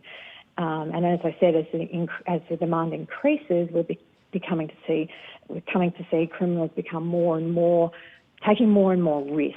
And for me, the online environment allows these criminals to have a veil of protection, and they hide behind that veil of privacy, and the anonymous nature of the internet gives them, the ability to carry out these terrible acts.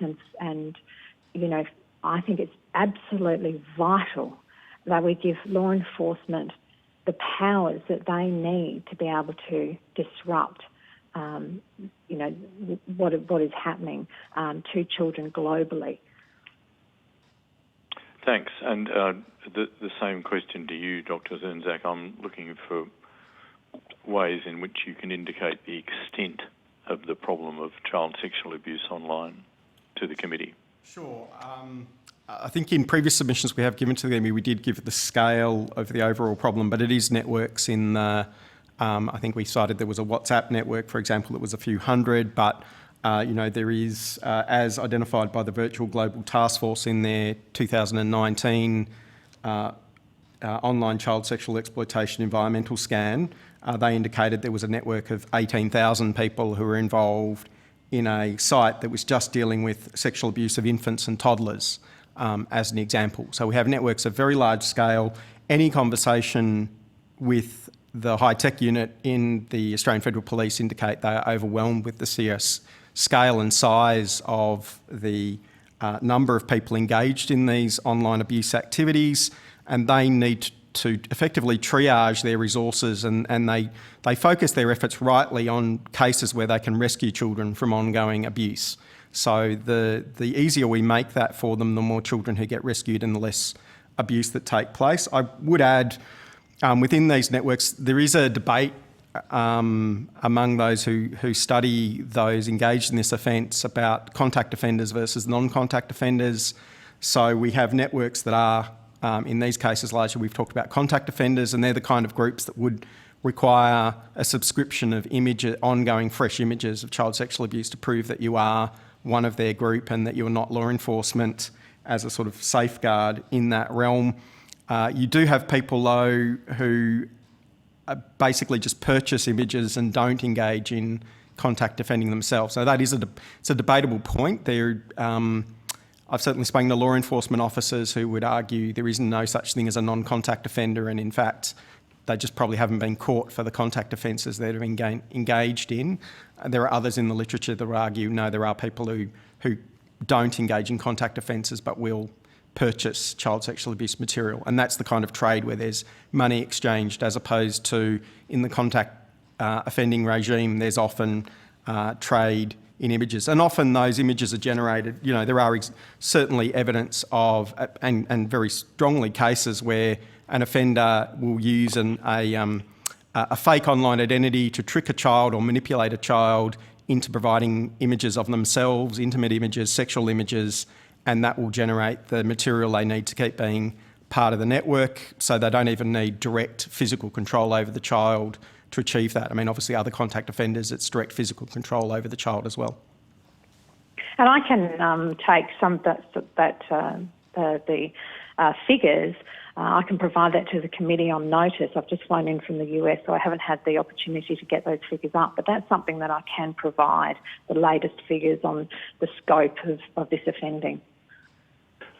Thank you both, and I would accept on behalf of the committee that offer.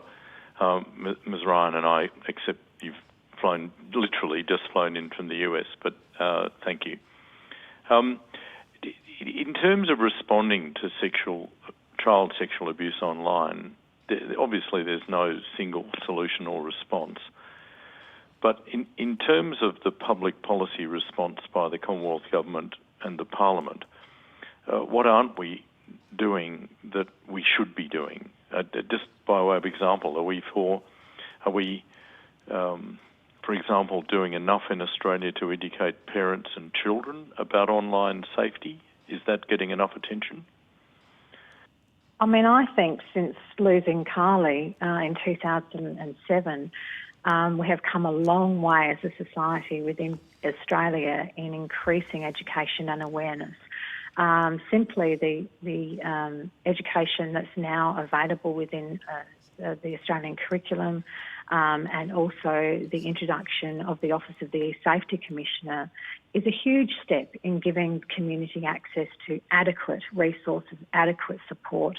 But, I think as criminals change their tactics and find new ways of infiltrating the lives of children and exploiting children, we need to keep ahead of the game, and we need to make sure that we are providing adequate education and support services for families, and also giving the community better reporting mechanisms in relation to providing law enforcement with details of children being abused online. We've seen the establishment of the Australian Centre to Counter Child Exploitation, which is an absolute wonderful resource, bringing the best of law enforcement together to be able to tackle this crime type. And so, you know, in the decade that I have been doing this work, I'm really happy to see that I think Australia is, and being overseas, I really think that Australia is leading the way in trying to protect its citizens and trying to protect children from these harms. But the problem is that because the internet provides such anonymity and it provides such a veil for perpetrators, that we really need to be giving law enforcement everything that we can to enable them to access the information that they need to be able to, you know, as I said, identify offenders, disrupt those harms, and prevent the ongoing distribution of child abuse material. And, you know, really, I think that this legislation is a game changer for law enforcement, and used appropriately with the appropriate safeguards in place, I think could be could literally save a child, save many thousands of children for that, you know, continuing abuse both on the clear net and the dark net. Yes, thanks, Ms. Ryan. I very much understand that both you, Dr. Zenzak, and you, Ms. Ryan, on behalf of the Carly Ryan Foundation, support the introduction of new powers like the ones in this bill to investigate and disrupt child abuse online.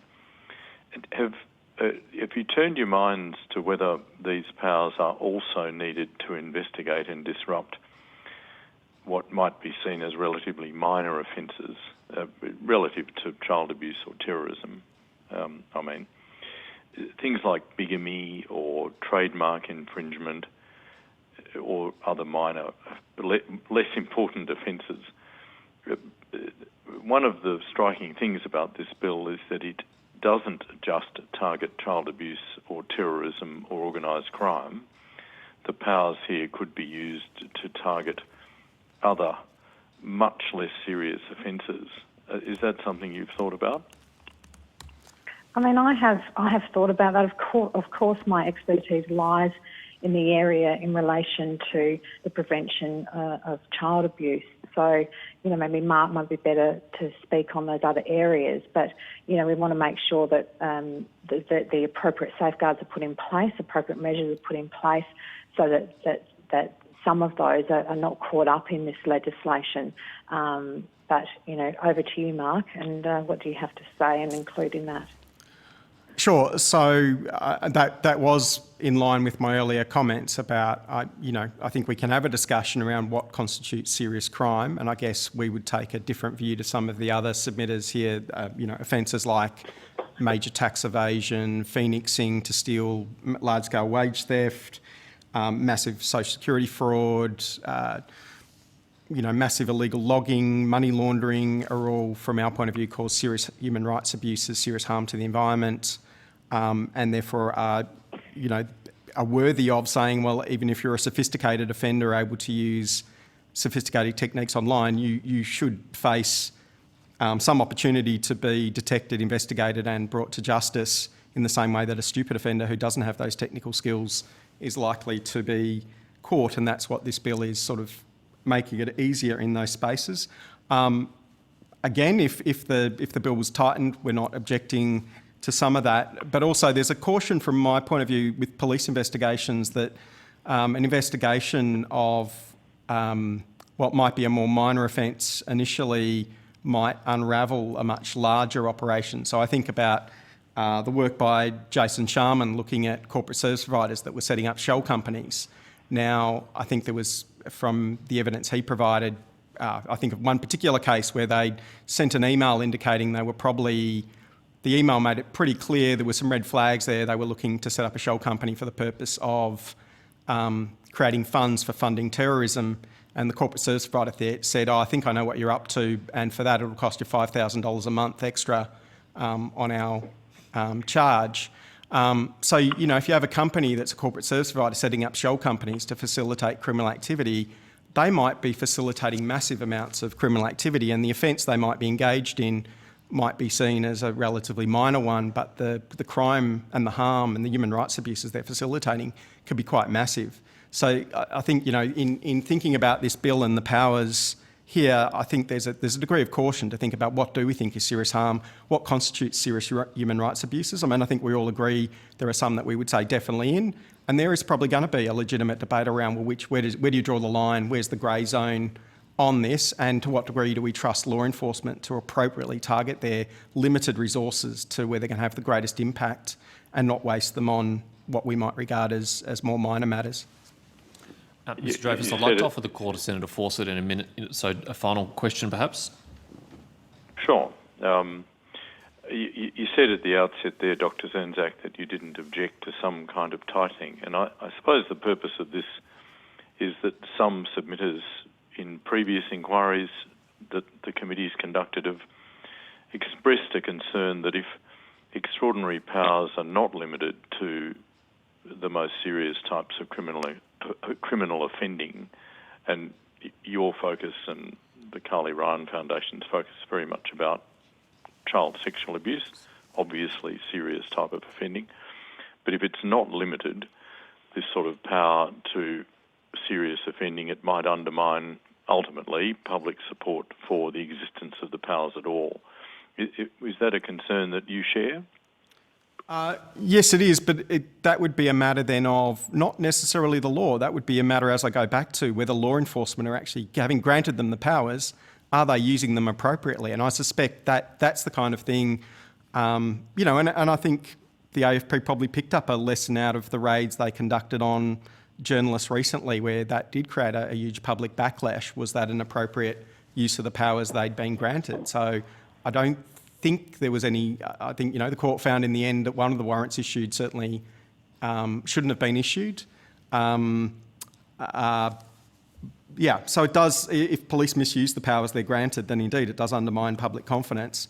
The question is, as I said, how tightly do you do that? Do you draft the legislation very tight so that they are pushed in certain directions, or do you give them some level, what level of discretion do you give them to apply common sense and actually, because the danger with drafting really tightly is there might be very serious human rights abuses and harms that are occurring to people, and more wider concerns that then go unaddressed, and offending that basically doesn't get tackled because the police lack the powers to gather the evidence eventually and to actually even understand what's going on.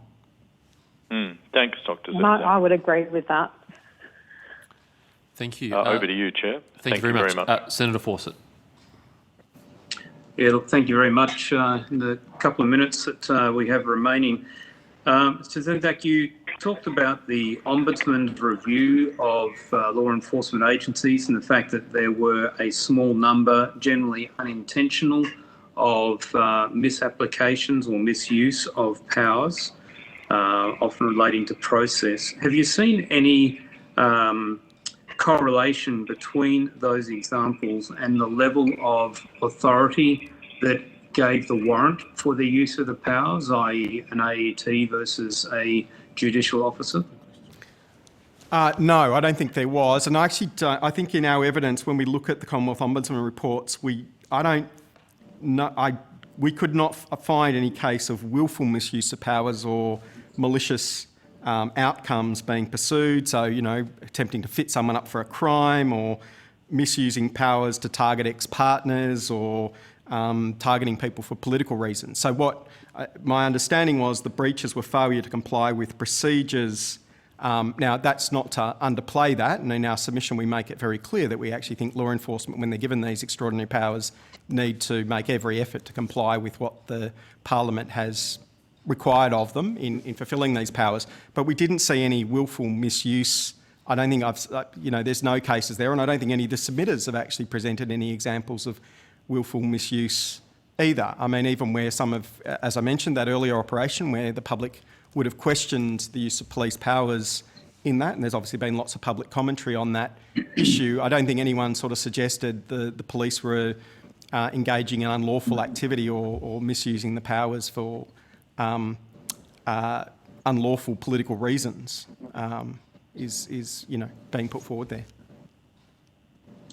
Sure. There's been a couple of hypothetical cases put to the committee about how the powers might be misused, leading right through to, would a journalist perhaps be leading an intelligence agent, astray, therefore they might use the powers as opposed to that agent being able to use a PID process. In actual fact, the IGIS is the authorised way for an intelligence agent to raise a concern.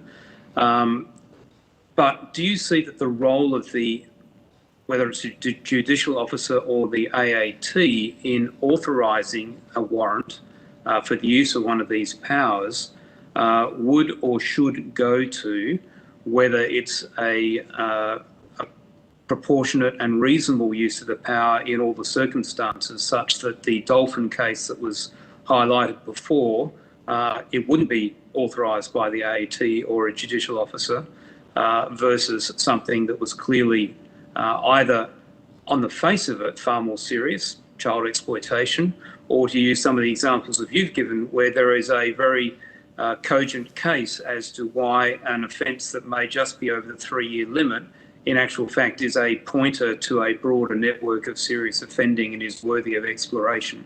Is that not why we have a judicial officer to actually decide whether or not the case stacks up?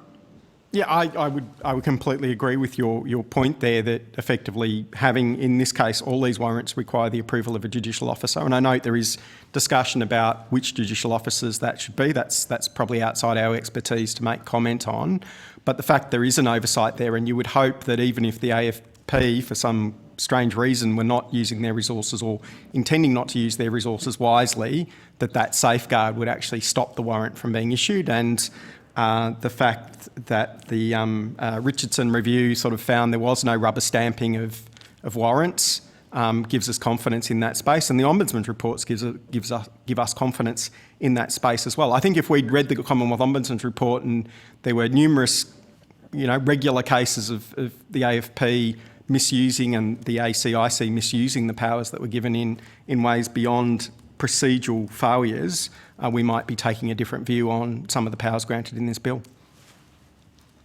Okay, thank you. Final question. You very helpfully point out in your submission that within the broader international community, so within the UN, for example, the Office of Drugs and Crime make it clear that nation states do have an obligation to provide their agencies with powers to prevent child exploitation and to take effective action, and that has to be balanced against other obligations around privacy, for example.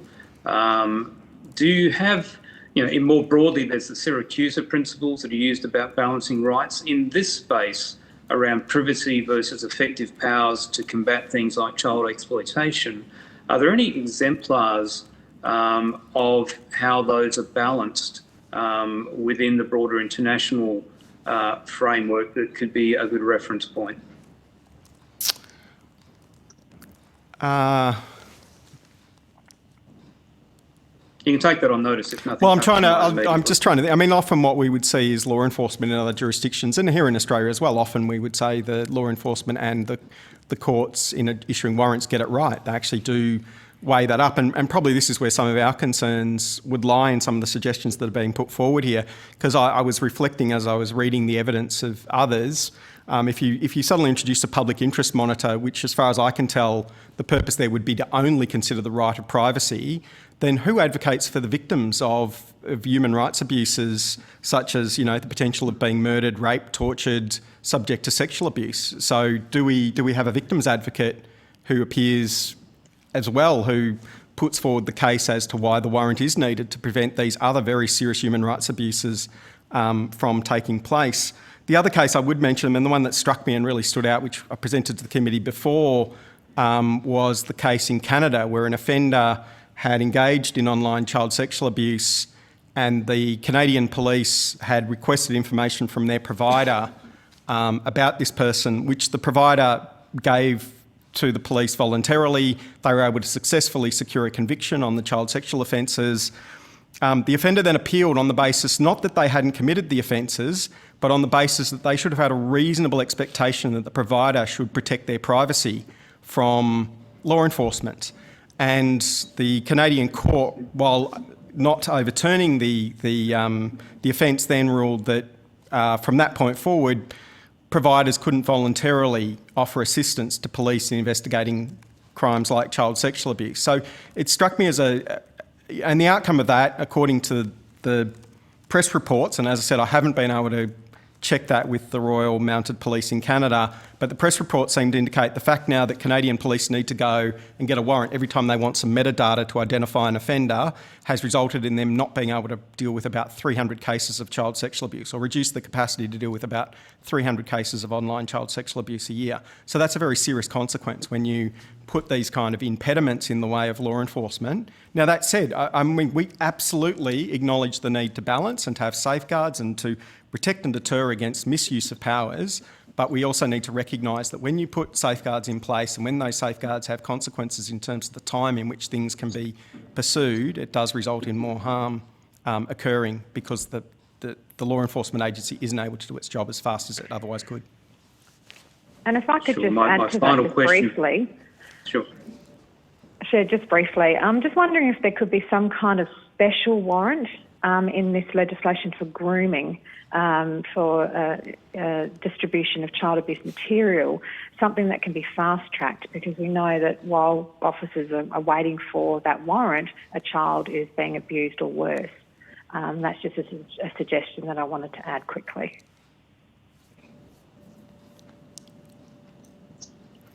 Sure. Thank you. And Chair, I'll wind that up there in the interest of time. Great.